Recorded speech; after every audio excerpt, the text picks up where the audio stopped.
Sociology. This is our fifth lecture in lecture series of sociology. In our last lecture, we discussed about culture. In this lecture, we'll discuss about socialization, social control, and social change. What is socialization? Development of individuals' socio-cultural aspect through the process of gradual learning is socialization. Man is a social animal at birth. An individual is a biological being.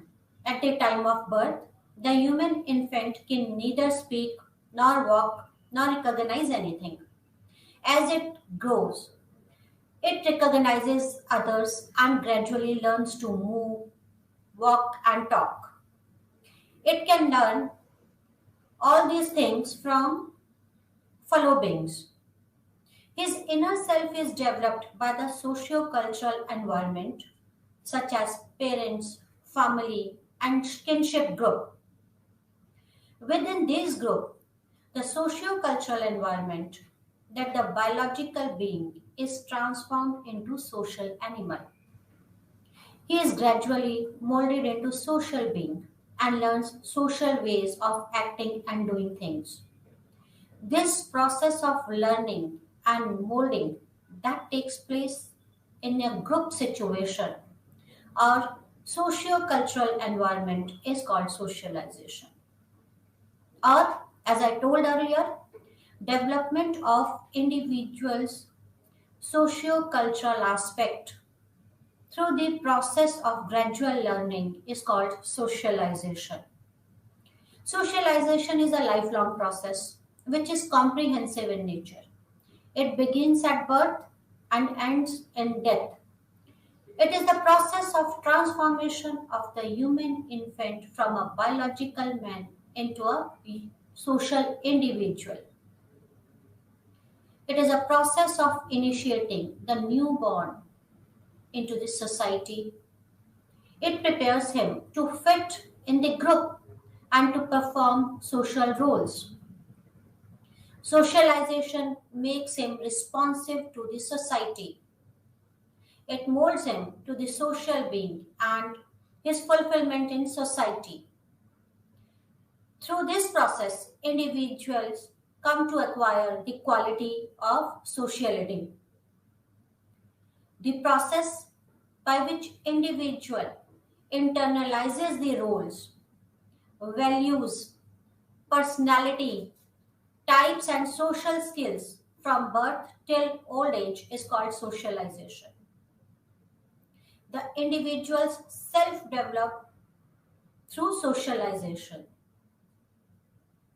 Through it, individual becomes a social person and develops the personality. The cultural pattern of society or group get internalized in the child through socialization. By socialization, society wants to mold human infant according to its accepted structure. It develops a potential within the individual to live with others. The process of learning by interacting with others is referred to as socialization. This process operated at two levels. First is within the individual and the other from outside. Training and building the personality of child is called socialization. It is a process of learning rules, habits, values of a group to which person belongs, whether it is a family, friend, colleague, or any other group. It is the process by which child slowly becomes aware of himself or herself as a member of a group and gains knowledge about the culture of society, of family into which he or she is born. Socialization is also considered as passing of culture from one generation to another. During the process of socialization, children learns about their family traditions from their elders and preserve them and pass them on to the next generation as they grow old.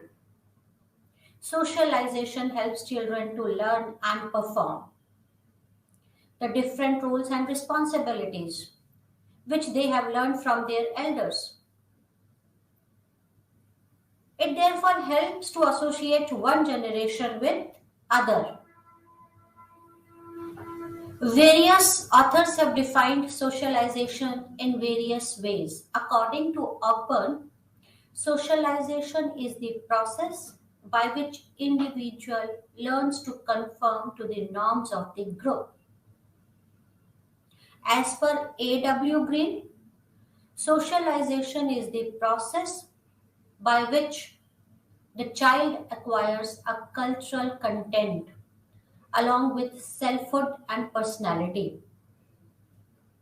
Horton and Hunt defined socialization as it is the process whereby one internalizes the norms of his groups so that a distinct self emerges unique to its individual. As per Majumdar, socialization is the process whereby original nature is transformed into human nature and the individual into person. As per Glynn and Glynn, the term socialization means the process by which individual develops into functioning member of the group according to its standards, conforming to its modes, observing its traditions, and adjusting himself to the social situations. E. A. Ross defined socialization as the development of we feeling in associates and their growth in capacity and will to act together. Ross and Glaser defined socialization as the process of learning of beliefs, values, patterns, and social roles of society and culture. Goodale holds that socialization includes all those processes through which individual internalizes social skills, roles, patterns, values, and personality types from childhood till old age. According to Peter Worsley, socialization is simply the transmission of culture, the process whereby humans learn the rules and the practices of social group.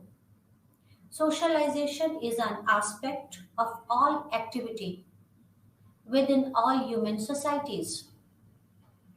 According to Tony Belton, the process by which we acquire the culture of the society into which we are born, the process by which we acquire our social characteristics and learn the way of thought and behavior considered appropriate in our society is called socialization. So we can sum up that socialization is a process of learning group habits, ideals, and norms. The social order is maintained mainly by socialization. But socialization should not be confused with maturation, which refers to a physical and chemical process of the development over which no one has control. But socialization is a lifelong process of learning. There are various elements of socialization. Socialization is a complex process of interaction. Next element is it is a process of learning. A socialization is a process of internalization and reception.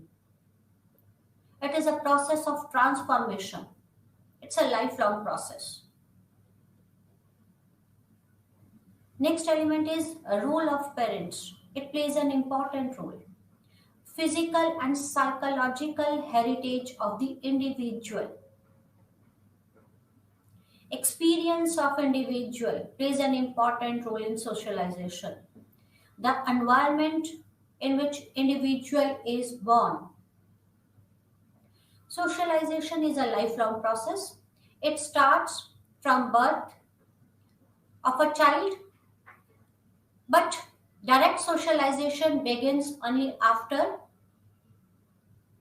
the birth of child. Socialization is a learning process by which a newborn baby learns to conform to the norms of the group. Besides being a learning process, it is a process of internalization and reception. It is a process of molding without which society could not exist. It helps in maintaining social order.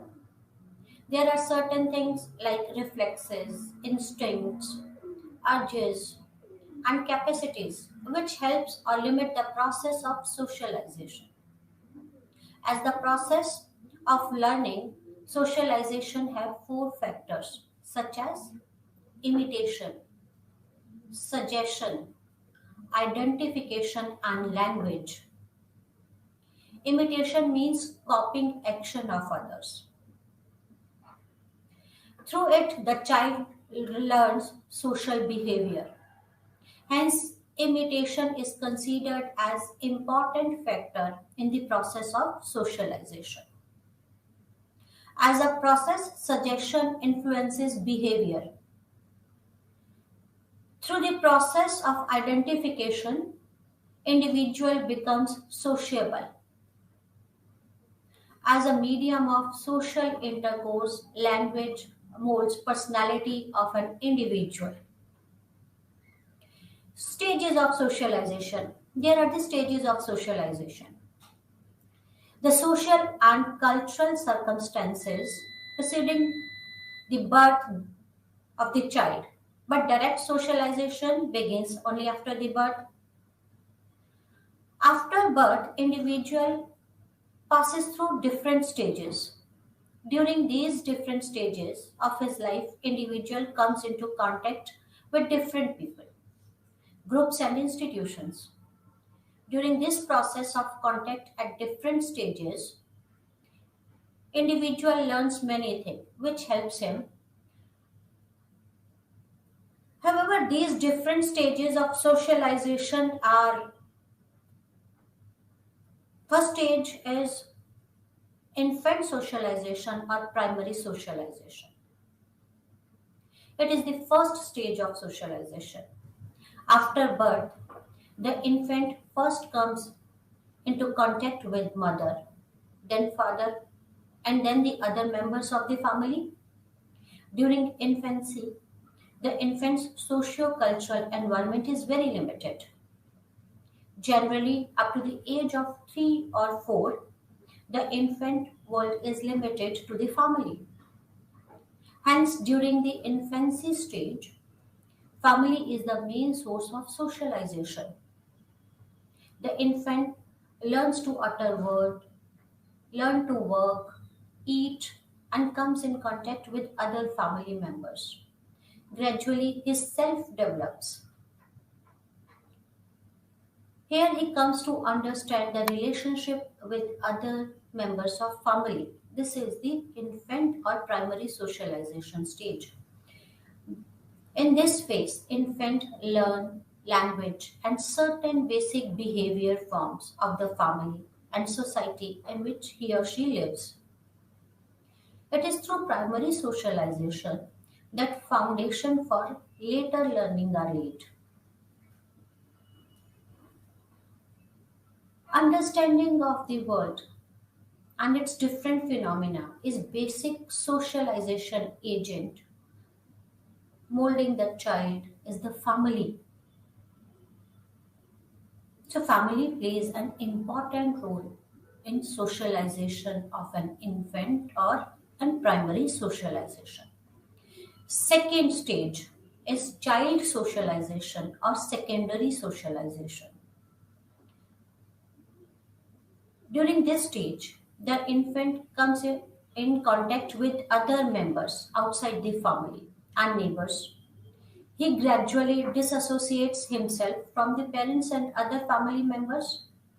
Then he got admitted to the school and come into contact with schoolmates and teachers, and his behavior is greatly influenced by them up to 15 years. During this stage, the child is also influenced by things what he learns from books, interaction with peers and teachers greatly influences his behavior. So second agent of socialization is school, peer groups. And the first agent of socialization, family. The third stage of socialization is adolescent stage. It is the third stage. During this stage, schoolmates, friends, teachers, sports, books, and means of recreations matters to most of the child. This is the true in case of school-going child. But process of socialization differs in rural and urban and tribal areas. In tribal areas, life is very close to the nature, from where the child learns many things about nature, seasons, folk traditions, etc. In tribal areas, adolescent learns a lot of their living in dormitories and forest. Agent of socialization of these periods differs from the earlier periods. Next is gender socialization. Gender socialization is a process by which different agents of socialization shape the thought of children and make them learn different gender roles. According to WHO, gender refers to the socially constructed characteristics of women and men, such as norms, roles, and relationships between their group of men and women. Gender role refers to social roles assigned to each sex and labeled as masculine or feminine. Next is anticipatory socialization. Anticipatory socialization was introduced by sociologist R.K. Merton. It is a process by which someone is consciously socialized for future occupation, position, and social relationship. Through anticipatory socialization, people are socialized into the group to which they wish to or have to join so that the entry into the group doesn't seem to be very difficult. Parents are the primary source of anticipatory socialization. When it comes to socializing their children for future careers and social roles. Next is resocialization. Resocialization refers to the process of leaving certain behaviors, patterns, and roles in order to adopt new ones as a part of one's evolution in life. Resocialization occurs when there is a major transformation in social role of a person. It occurs throughout the life where individuals experience radical breakthrough from their past experiences and learns new manners and values which are different from what they had learned previously. Example of this could be a girl who is about to get married is often resocialized by suggestions and advices from the parents on the different matters so that after marriage it is easier for her to adjust in her husband's home or with her in-laws. This is resocialization. Next is adult socialization. Adult socialization after adolescent stage, the individual reaches at adulthood. An adult is a responsible person and do not depend on other. An adult is associated with some other professions or traits. His circle of friendship increases. During this stage, individual is greatly influenced by his education, occupation, friends, because of a wider circle agents of socialization is also more. This stage is very important as the adult adopts many roles. Socialization is an important matter in society. It should not be left to mere chance, rather, should be managed through institutional channels. So, it is very important to know who socializes individual during different stages of his life. The individual comes into contact with different groups, institutions, and individuals from whom he learns a lot and socializes him. The first agent of socialization is family. Parents, along with family, play an important role in process of socialization. The child first comes into contact with parents and family. They are physically and emotionally close to the child. He learns language and speech from the parents and family. Family teaches him morality. He learns many civic virtues from the family. He learns his first lesson in love, affection, cooperation, self sacrifice, and tolerance from family. Family molds the character, nature, and personality of an individual. An individual is known by his family. Family inculcate right attitude, beliefs, values among the individuals. Family continues to exercise influence on him throughout his life. After family, the second agent which plays an important role in socialization is school. Interaction with classmates, teachers in school is very important in child socialization. And adolescent socialization stage, school plays an important role. School, classmates, friends, sports, books matters a lot much to the child. In the school, the child gets his education and learns many more, which molds his ideas, attitude, personality. Education is very vital in process of socialization.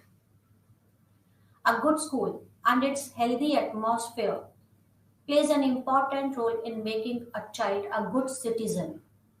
A well planned school system and a good system of education can produce a good socialized person. Next important agent is peer group. After the family and school, friends and peer group are another important agency of socialization. During different stages of life, an individual comes into contact with different kinds of friends from whom he learns a lot. The relations between the individual and his friend is one of equality and is based on the mutual cooperation and understanding. He learns from them many such things, which he cannot learn from other agencies. It is said that a person is known from the friends he keeps. This shows the importance of friends in one's life. Next is religion. It is another important authoritative agency of socialization.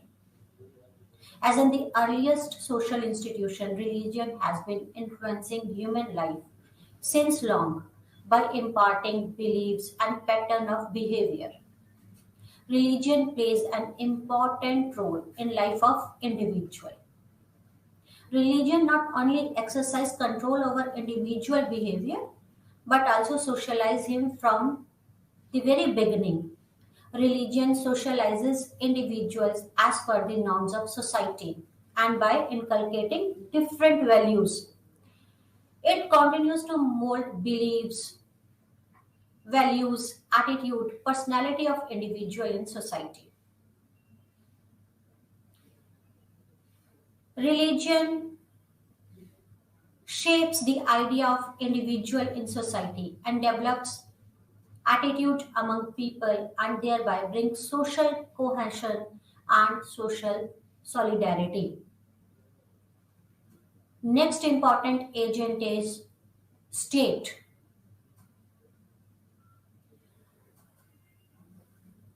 State is an important agent of socialization. State not only make the laws for the people but also guide their conduct and mold their personality. It forces people to obey laws and gives punishment to those who violate. It socializes individual by prescribing modes of behavior. States has the right to use legal force.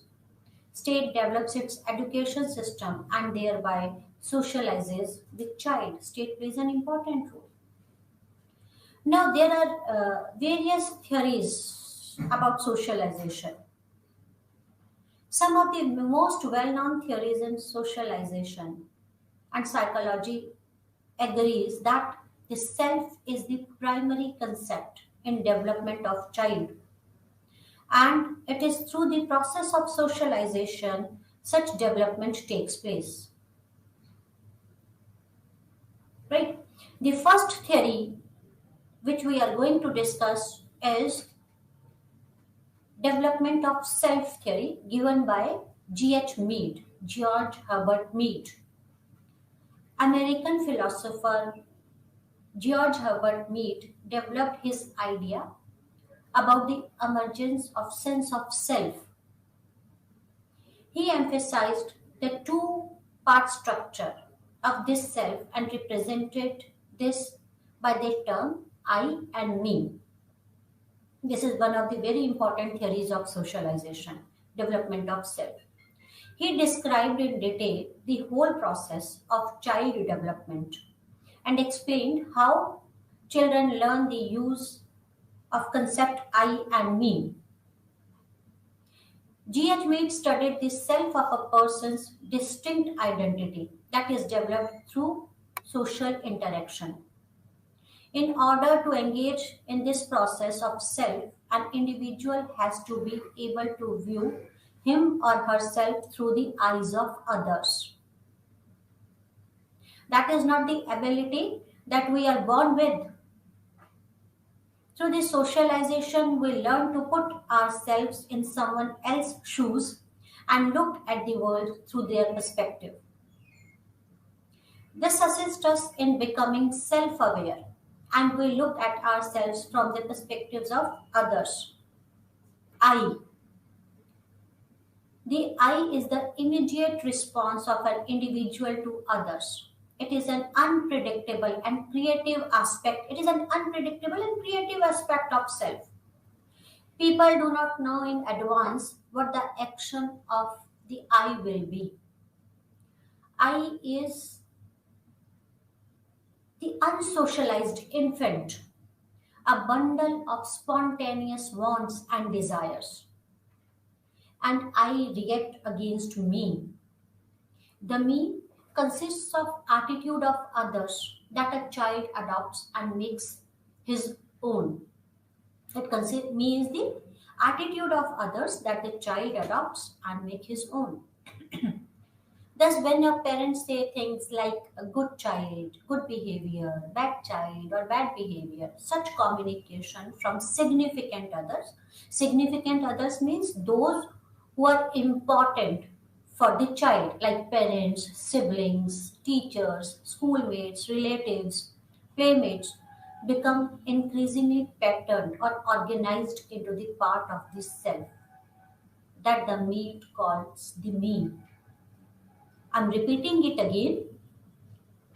When the significant other says something, say for example, good child, good behavior, bad behavior, such communication from the significant other become a pattern or organized into the part of a self,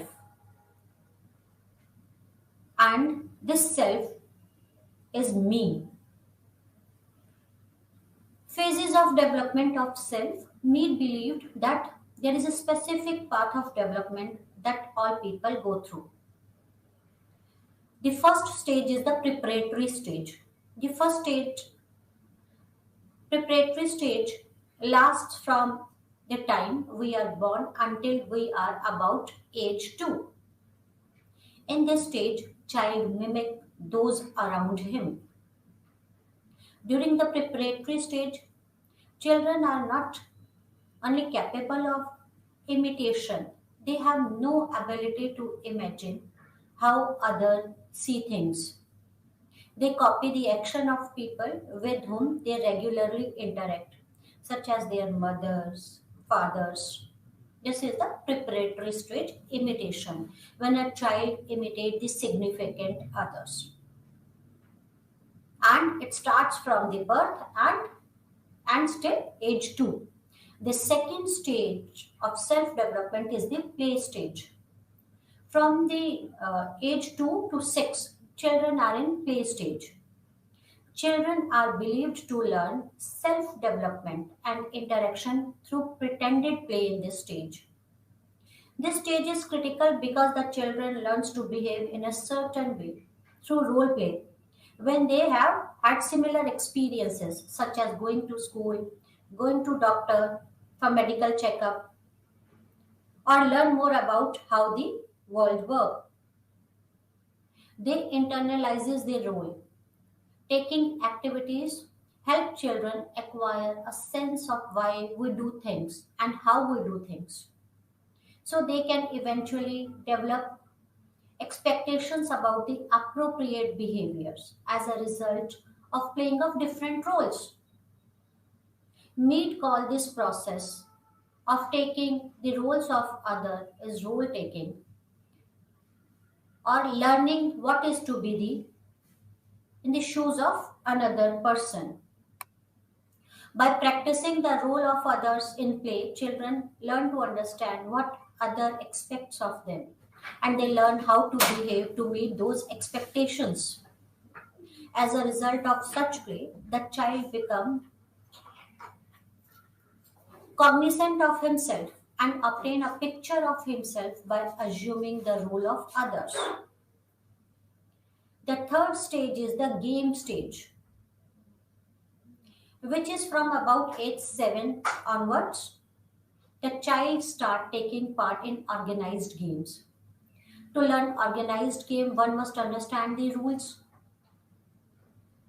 notion of fairness, and equal participation. Where children begin to attain maturity and develop sense of self and others. Children begin to understand themselves as me by looking at themselves through other people's view and opinion about them. The me is the social self, while I is the response to me. Or we can say I comprises of the response of a child to the action of others, while me is the organized set of reaction of others that the child takes on. Another stage of self development occurs around the age of 8 or 9. At this stage, children are able to function as a member of a group and also understand their roles as a member of that group. Mead introduced the concept of generalized other and significant other at this stage.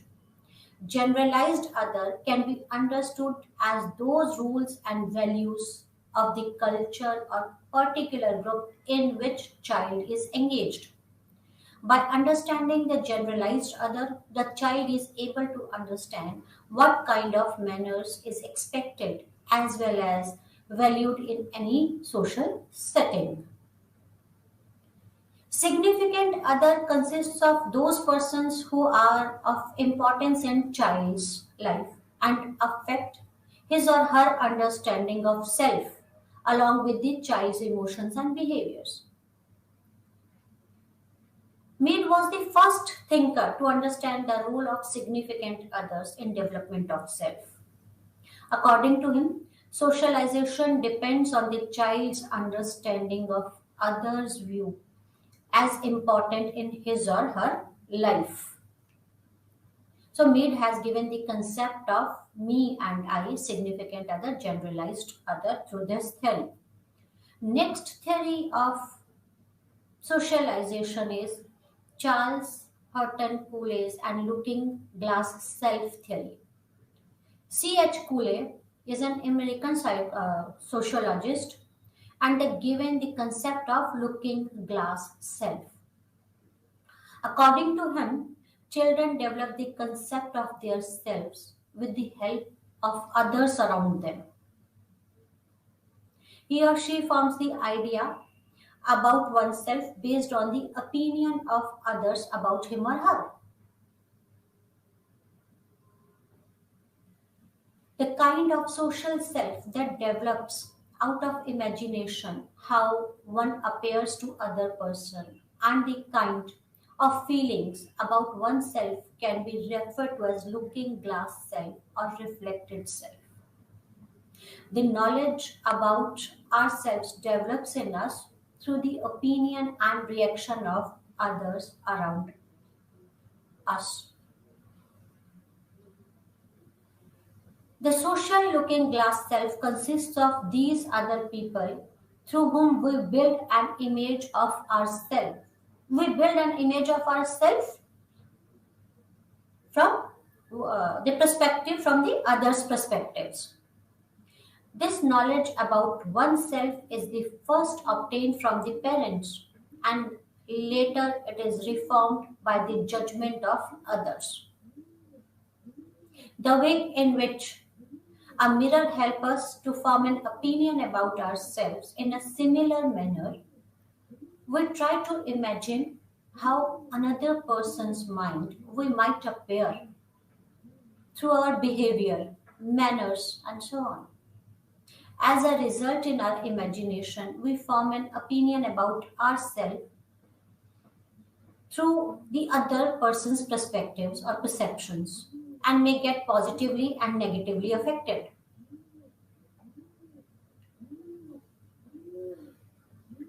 According to Cooley, there are three main features make up the idea of self. The first consists of our imagination of how we appear to other person. The second feature is our imagination of judgment that the other person makes by our appearance. And the third feature is some feeling of self-importance, shame, or self-doubt based on the imagination of other person's judgment about our appearance. So there are three main features that make up the idea of self and it is very important. Who has described these three main features? The first feature is our imagination. Our imagination how we appear to other person. It is very important. We imagine ourselves. Second feature is imagination of judgment of others. What other thinks about us. And the third feature is the feeling of self-importance or shame or guilt on the basis of our judgment. Next theory of socialization was given by Sigmund Freud, a psychoanalytic theory, an Australian neurologist and father of psychoanalysis. Sigmund Freud believes that socialization demands that individual must do away with their selfish wants for the benefit of the larger society. We discussed it in our earlier lecture also. According to him, socialization is a process that directs one craving and instincts in which or in the way that are culturally accepted by the society. He has explained the process of socialization through three distinguishable parts of personality. These three parts of the personality is id, ego and superego. Id. It consists of all kinds of basic impulses. It is unconscious, selfish, impulsive, and illogical part of the personality that always tries to increase the feeling of pleasure by avoiding pain. The id tries to make a person work towards achieving these selfish desires by not paying any heed to other individuals or social rules and standards. We can understand it with an example. For example, a child craving for the second helping of the dessert screamed constantly until he or she was given another serving. This is the selfish side of an individual, id. The second is ego. Ego is a referee between id and superego. It tries to maintain a balance between the id, id is basic impulses, and superego. And what is superego? Norms of the society. It tries to balance the two, id and superego. The ego tries to regulate our desires and cravings and helps us to obey the norms of society. As a referee, the ego tries to control our impulses according to the norms of the society. Let us understand it with an example. We often get tempted by the discount offers in the shopping malls and feel like purchasing as much as we can. However, we restrict ourselves to buying just a few products because we realize that buying at once might not be practical thing. This process of adjustment among the id, ego, and superego continues throughout the life. This adjustment process or this adjustment is the principle of socialization. The adjustment between id, ego, and superego is the principal means of socialization. The superego refers to the principal rules and ethics that one learns through the process of socialization. The superego comprises of norms of a society which are internalized through socialization. The superego is the inner voice of an individual. The inner voice hopes, beliefs, and guidelines of society are organized. I hope you understand this theory, psychoanalytic theory, id, ego, and superego. Now we'll discuss about social control. What is social control? All of us are expected to behave in a certain way. The very basic idea behind following certain desired rules is to make a collective social life possible. Community life is possible only in the context of social constraints, as social living demands sacrifice of individuals' interest. In order to function smoothly and efficiently, society makes certain rules and regulations and expects its member to follow those rules and regulations. Conforming or behaving in accordance with the norms of society is referred to as conformity. Behaving according to the norms of society is conformity. In the modern complex society, social order can be achieved by making people to accept and follow certain specified norms of the group. As a result, the means of social control doesn't remain external to the individual but are followed unconsciously to and become the larger part of culture and get transmitted from one generation to another generation, like socialization, which transferred from one generation to another generation. And this is how our social order is maintained. Through social control, we can maintain social order. E. A. Ross, an American sociologist, introduced the concept social control in his book Social Control, published in 1901. He has defined social control as system of devices whereby society brings its member into conformity with accepted standards of behavior. System of devices whereby society brings its members into conformity with the accepted standard of behavior. According to Urban Nimkov, social control refers to the pattern of pressure which society exerts to maintain order and established rules. Types of social control. Uh, Social control can be classified into two major types: formal and informal social control. Formal control is feature of modern urban complex society in which the interaction is mostly impersonal in nature. Formal control is exercised by some institutionalized organizations or associations characterized by formal authority like government, which makes the law and legislation to control. Informal control is mainly exercised by unwritten rules and regulations and uh, agents like folkways, traditions, beliefs, customs, rituals, gossips, public opinion are important. Though no specific punishment is given to a person in case of violation, but informal control is more effective in their influence than even the formal control.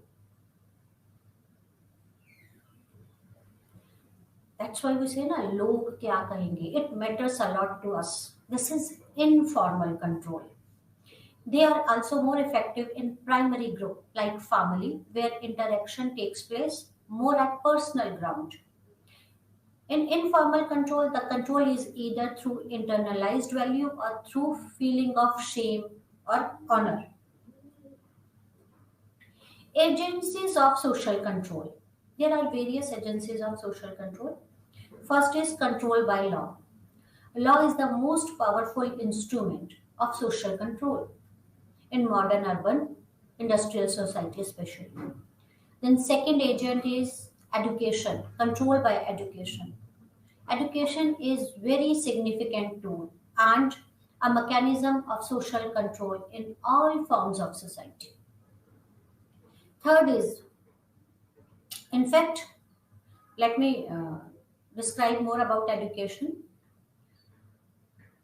Emile Durkheim visualized education as a socialization of younger generation because it is through education by which society passes its heritage from one generation to another generation. Third agent is public opinion, control by public opinion. Public opinion is an important agency of social control. Public opinion simply refers to mass ideas which people expresses on any given issue. Next is control by customs. Custom is basically an informal means of social control. It is exercised mostly unconsciously. We learn them from childhood in our family or what we say in the primary groups in very informal manner. It ensures collective life. They are more influential in traditional society rather than the complex modern society. Next agent is religion, control by religion. Religion refers to the faith in some supernatural forces. It is a strong instrument of social control. It is based on the belief that it confirms the man's relationship with God and therefore constitutes a religious code. At this religious code, which becomes significant to control the conduct of human behavior. Next is control by morality. Morality is what make up a person distinguish right conduct from wrong. This is right, this is wrong. This is acceptable, this is not. Right? But the moral order is not universal and varies from society to society. And each society has its own norms and values. Social change. Till now, we discussed about socialization, social control, and now we'll discuss about social change. What is social change? The word change means difference, modification, or replacement in anything over a time period. Social change refers to the observable differences in any social phenomenon over a specific period of time. Social change refers to changes taking place in the society. What is social change? Changes taking place in the society over a period of time. Social change refers to the alteration that occurs in the social structure and social relations. It means variation in any aspect of social process, social pattern, social interaction, or social organization. That is variation in any of the things. Variation in social process, social pattern, interaction, or social organization is social change. There are various approaches to understand the social change. Main, the main approaches are first, evolutionary theories, second, cyclical theories, third is structural, functional, and conflict theories. These are the approaches to understand the social change. Evolutionary theories of changes. According to this, there is a consistent direction of social change in all societies in a similar sequence of stages, from the original to the final stage of development, or from simple to simple and primitive to more complex and advanced state. This theory is classified into two categories. First is classical evolutionary theories, and second is neo evolutionary theories. Classical evolutionary theories have been developed in 19th centuries by anthropologists and sociologists. The main advocates of this classical theory of evolutionary change were Auguste Comte, the father of sociology. We discussed about him in the first lecture. Herbert Spencer, Tyler, Fraser, Morgan, Tonish. According to this theory, evolutionary changes takes place in a unilinear and similar direction. Unilinear and similar direction. They largely draw an analogy of progress of animal life from simple unicelled organism to the most complex animal, the human being. They believe that as a society, they believe that the societies evolve and grow. The function of its member would also become more specialized, just as the development of millions of body cells to perform specific function within interrelated system. Neo-evolutionary theories, the main claims of this theory as that evolution moved simultaneously in two directions in both the biological and cultural aspect.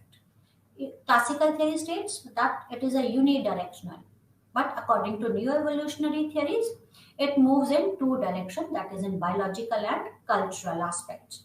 This evolutionary process then led the progress and made new ones emerges out of the old ones. These two processes are interconnected in its totality. Second theory is cyclical theory. Some of the eminent contributor includes Kroeber, Sorokin, Toynbee, and Wilfred Pareto. Cyclical theory have been concerned with the repetitious changes of the conditions, events, forms, fashions over a long period of time. Although the period of recurrent phases or the cycle of changes would be varying. The cyclical theorists believe that society passes through a series of stages. However, they do not consider the notion of ending in a stage of performance, but see them as a return of the stage where it begins for further round in the cyclical manner. It moves in a cyclical manner, right? Structural, functional, and conflict theories. The structural, functional, and conflict theories are generally concerned with micro and middle range theories of social change. The structural functionalists assume that society, like human body, is balanced system of institution, each of which performs a function in maintaining society. They considered change as a social control, and change constant and requires no explanation. They hold that changes disturbs the equilibrium of society until changes has been integrated into culture. Changes disturbs the society or the equilibrium of the society until changes has not been integrated into the culture. Society accepts and adopts those changes that are found useful or functional, while they reject changes that are useless or dysfunctional. When any culture adopts the changes, that becomes functional, right? The conflict theorists believes that society progresses to higher order when oppressed group improves their conditions of life. They consider that conflict as a constant and necessary factor to bring about social change. They view social change as a result of social conflict, but not a constant. As a conflict continues, so is also the change. Factors of social changes. Social changes can be brought about by various factors such as the biological factor, geographical factor, technological factor, and socio-cultural factors. Technological factors being the agent of social change is almost all periods of history. Recent years have witnessed many startling examples of social changes caused by the technology. WF Ogburn opines that technology changes society by changing our environment, to which we in turn adopt. Technology brings changes by changing people's thought and vision towards their life and universe. It changes our material environment and thereby changes occur in customs and social institution. If you remember, one divided culture into materialistic and non-materialistic environment, right? There are there always exist closer relationship between technology and social organizations. Marx and Engel opine that the use of tools by primitive people led to the change in social organization, which brought further changes in social technology, in turn brings changes in social organization. So in this lecture, we discussed about socialization. What is socialization? We discussed about the social control and social changes, what role social control and social changes plays in this society, and why socialization is important, right? With this, it finishes our course, an introduction to sociology. In next lecture, we'll start with a new topic with a new course code. That that's all for today. Thank you very much. Namaskar.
Dear students, మనం బీఈసీసీ 132లోని market structures గురించి చర్చించుకుంటున్నాం. ఇంతవరకు మీకు ఈ బ్లాక్లోని వివిధ subjects గురించి, వివిధ topics గురించి explain చేయడం జరిగింది. ఒక్కసారి మనం బ్రషప్ చేసుకుందాం, ఎందుకంటే concepts are very important. Concepts అనేవి మన మైండ్లో రిజిస్టర్ కాలేదనుకోండి, ఏమవుతుందంటే సబ్జెక్ట్ని ఎంత చదివినా మనకు అర్థం కాదు. అందుకే నేను ప్రతి క్లాస్లో మీకు చెప్తుంటాను, మనం ఏదైనా ఒక కోర్స్ చదివేటప్పుడు, ఒక పర్టికులర్ టాపిక్ చదివేటప్పుడు అందులోని కాన్సెప్ట్స్ ఏవైతే ఉంటాయో, అంటే రిపిటేటివ్ కాన్సెప్ట్స్ ఏవైతే ఉంటాయో వాటిపైన మంచి అవగాహన మనం కల్పించుకోవాల్సి ఉంటుంది. సో మార్కెట్ స్ట్రక్చర్లో మనకు రిపిటేటివ్గా కొన్ని వర్డ్స్ వస్తూనే ఉన్నాయి, అది మీరు చూస్తూనే ఉంటారు. ఇంతకుముందు క్లాసెస్ కూడా చూడండి ఒకసారి. రిపిటేటివ్ వర్డ్స్ ఏమొస్తున్నాయి అందులో? Price, demand, supply, production, output. చూడండి, మీరు మార్కెట్ స్ట్రక్చర్ ఏ టాపిక్ అయినా తీయండి, ఆ బ్లాక్లోని ఏ యూనిట్ అయినా తీసుకోండి. అంటే పర్ఫెక్ట్ కాంపిటీషన్ కావచ్చు, ఇంపర్ఫెక్ట్ కాంపిటీషన్ కావచ్చు. ఎస్, ఎంతవరకు ఎక్స్ప్లెయిన్ చేసిన ప్రతి టాపిక్లో ఈ కాన్సెప్ట్స్ అనేవి రిపీట్ అవుతూ వస్తున్నాయి. చాలామంది స్టూడెంట్స్ ఏం చేస్తుంటారంటే కాన్సెప్ట్స్ని బైహార్ట్ చేస్తుంటారు, అంటే వాటిని బట్టి పట్టడం చేస్తుంటారు. అది మంచి పద్ధతి కాదు. ఎందుకంటే మనం ఎప్పుడైనా సరే కాన్సెప్ట్స్ని అర్థం చేసుకొని మన మైండ్లో రిజిస్టర్ చేసుకోవాలి.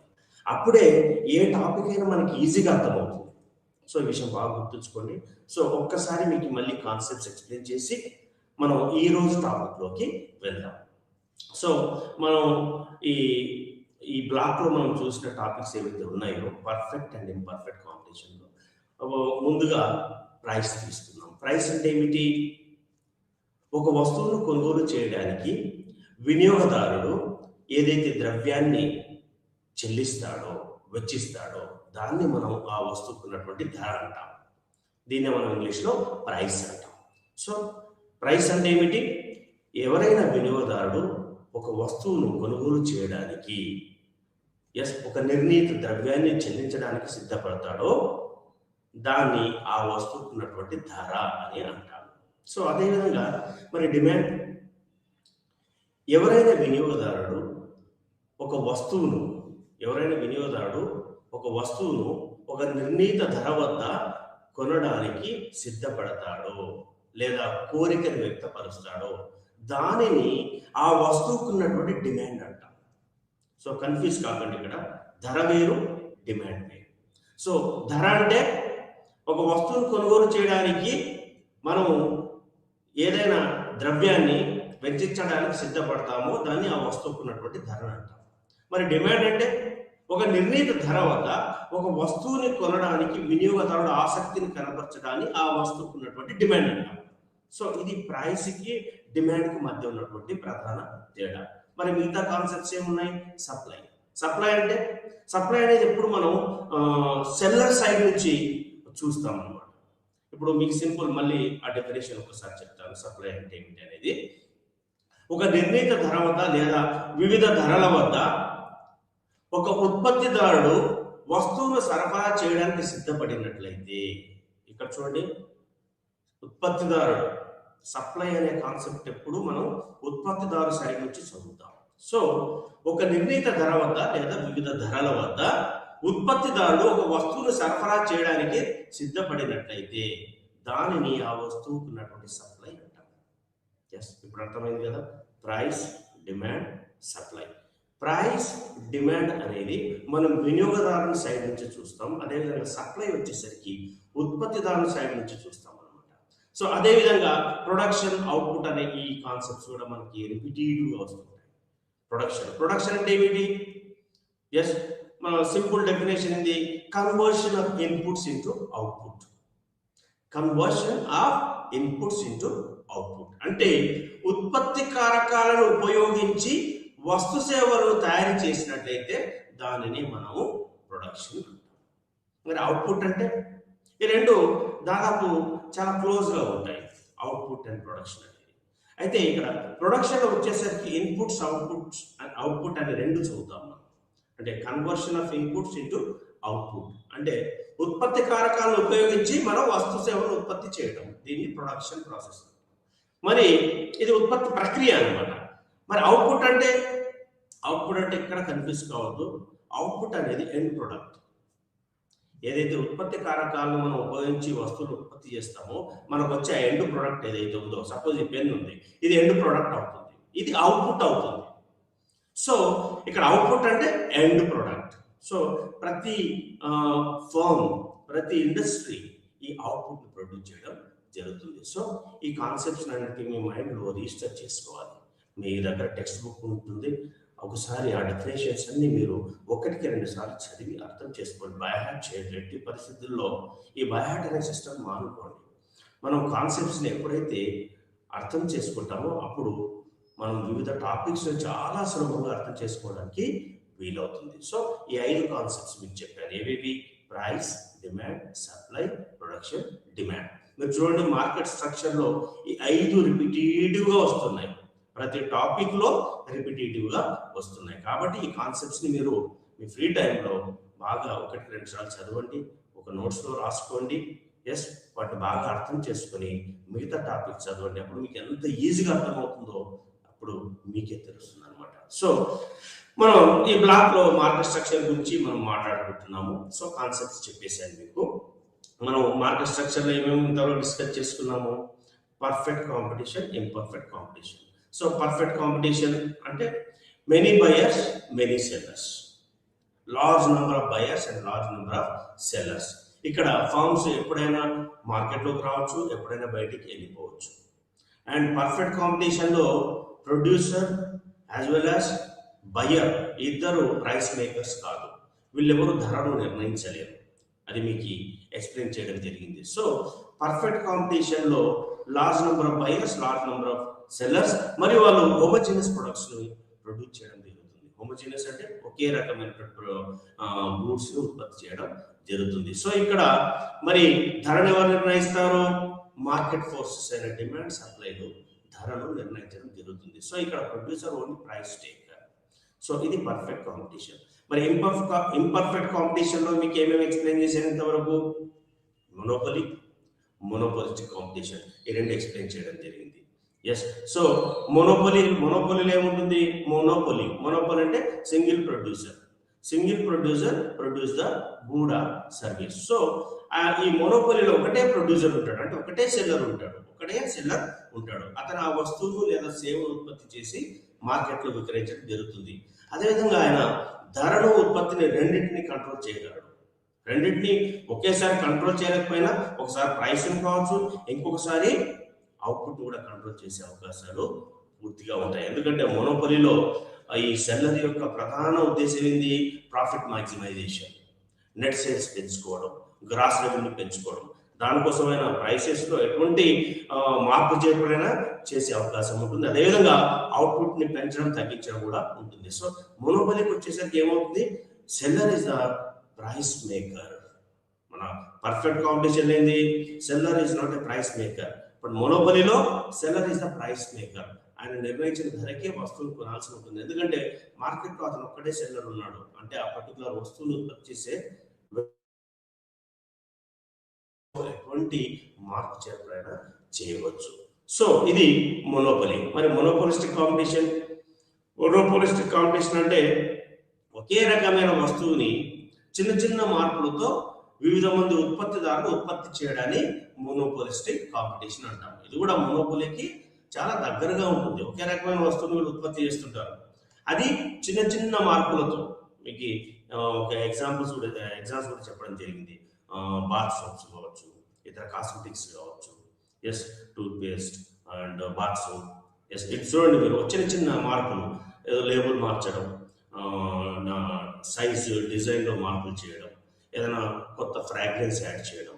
బట్ బేస్ మెటీరియల్స్ అన్ని సేమ్ ఉంటాయి. టూత్ పేస్ట్ అయినా, అది సబ్బు అయినా అన్ని సేమ్గా ఉంటాయి. అంటే ఇక్కడ హోమోజినస్ ప్రొడక్ట్స్ని చిన్న చిన్న మార్పులతో వివిధ రకాల కంపెనీలు వాటిని ఉత్పత్తి చేసి మార్కెట్లో అమ్మడం జరుగుతుంది. మరి మోనోపోలిస్టిక్ కాంపిటీషన్లో సెల్లింగ్ కాస్ట్ హెవీగా ఉంటాయని చెప్పాను. సెల్లింగ్ కాస్ట్ అంటే ఏంది? అడ్వర్టైజ్మెంట్స్ పైన స్పెండ్ చేయడం, అదేవిధంగా ప్రమోషనల్ క్యాంప్స్ పైన స్పెండ్ చేయడం, ఇతర సేల్స్ టెక్నిక్స్ లైక్ ఫ్రీ బీస్ ఇవ్వడం, ఆఫ్టర్ సేల్స్ సపోర్ట్ ప్రొవైడ్ చేయడం.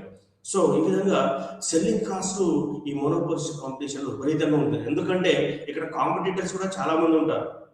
సింగిల్ డిజిట్లో ఉండొచ్చు, డబుల్ డిజిట్లో ఉండొచ్చు, 3 డిజిట్స్లో ఉండొచ్చు సెల్లర్స్ మోనోపోలిస్టిక్ కాంపిటీషన్. కాబట్టి ఇక్కడ కాంపిటీషన్ చాలా క్లోజ్గా నెక్ టు నెక్ ఉండడం వల్ల ఏమవుతుందంటే ఈ సెల్లింగ్ కాస్ట్ అనేది ప్రతి కంపెనీకి విపరీతంగా పెరిగిపోతాయి. అంటే వాళ్ళ వస్తువుల్ని అమ్ముకోవడానికి వాళ్ళు ఈ అడ్వర్టైజ్మెంట్స్ పైన, సేల్స్ క్యాంపెయిన్స్ పైన ఎక్కువగా స్పెండ్ చేయడం జరుగుతుంది.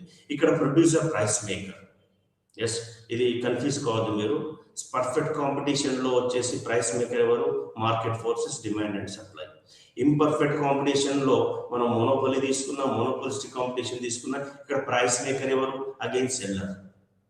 సో ఇది కన్ఫ్యూజ్ కావద్దు ప్రైస్ మేకర్స్ ఎవరు అనేది. సో ప్రతి కాంపిటీషన్లో ప్రైస్ మేకర్ అనేది మనం పర్టికులర్గా చూసుకోవాల్సి ఉంటుంది. Seller or buyer or market forces ఎవరు ధర నిర్ణయిస్తారు అనేది. సో ఇంపర్ఫెక్ట్ కాంపిటీషన్లో ఇంతవరకు మనము మోనోపోలిస్టిక్ కాంపిటీషన్స్ని చదవడం జరిగింది. సో ఈ కాన్సెప్ట్స్ అన్ని ఒకసారి మళ్ళీ మీరు బ్రషప్ చేసుకోండి. తర్వాత మనం ఇంకో టాపిక్లోకి వెళ్ళిపోదాం. సో మనకి చివరిగా ఒక టాపిక్ మిగిలి ఉంది ఇంపర్ఫెక్ట్ కాంపిటీషన్లో, అది ఒలిగోపొలి. ఎస్, ఒలిగోపొలి. ఒలిగోపొలిని మనం తెలుగులో ఏమంటాం? పరిమిత స్వామ్యం. పరిమిత స్వామ్యం అంటే అచ్చ తెలుగులో చెప్పాలంటే పరిమిత సంఖ్యలో ఇక్కడ సెల్లర్స్ ఉంటారు. సెల్లర్స్ అనేవాళ్ళు చాలా తక్కువ సంఖ్యలో ఉంటారు. వీళ్ళు ఒకే రకమైన వస్తువును ఉత్పత్తి చేయవచ్చు, లేదా ఒకే రకమైన వస్తువును చిన్న చిన్న మార్పులతో ఉత్పత్తి చేయవచ్చు.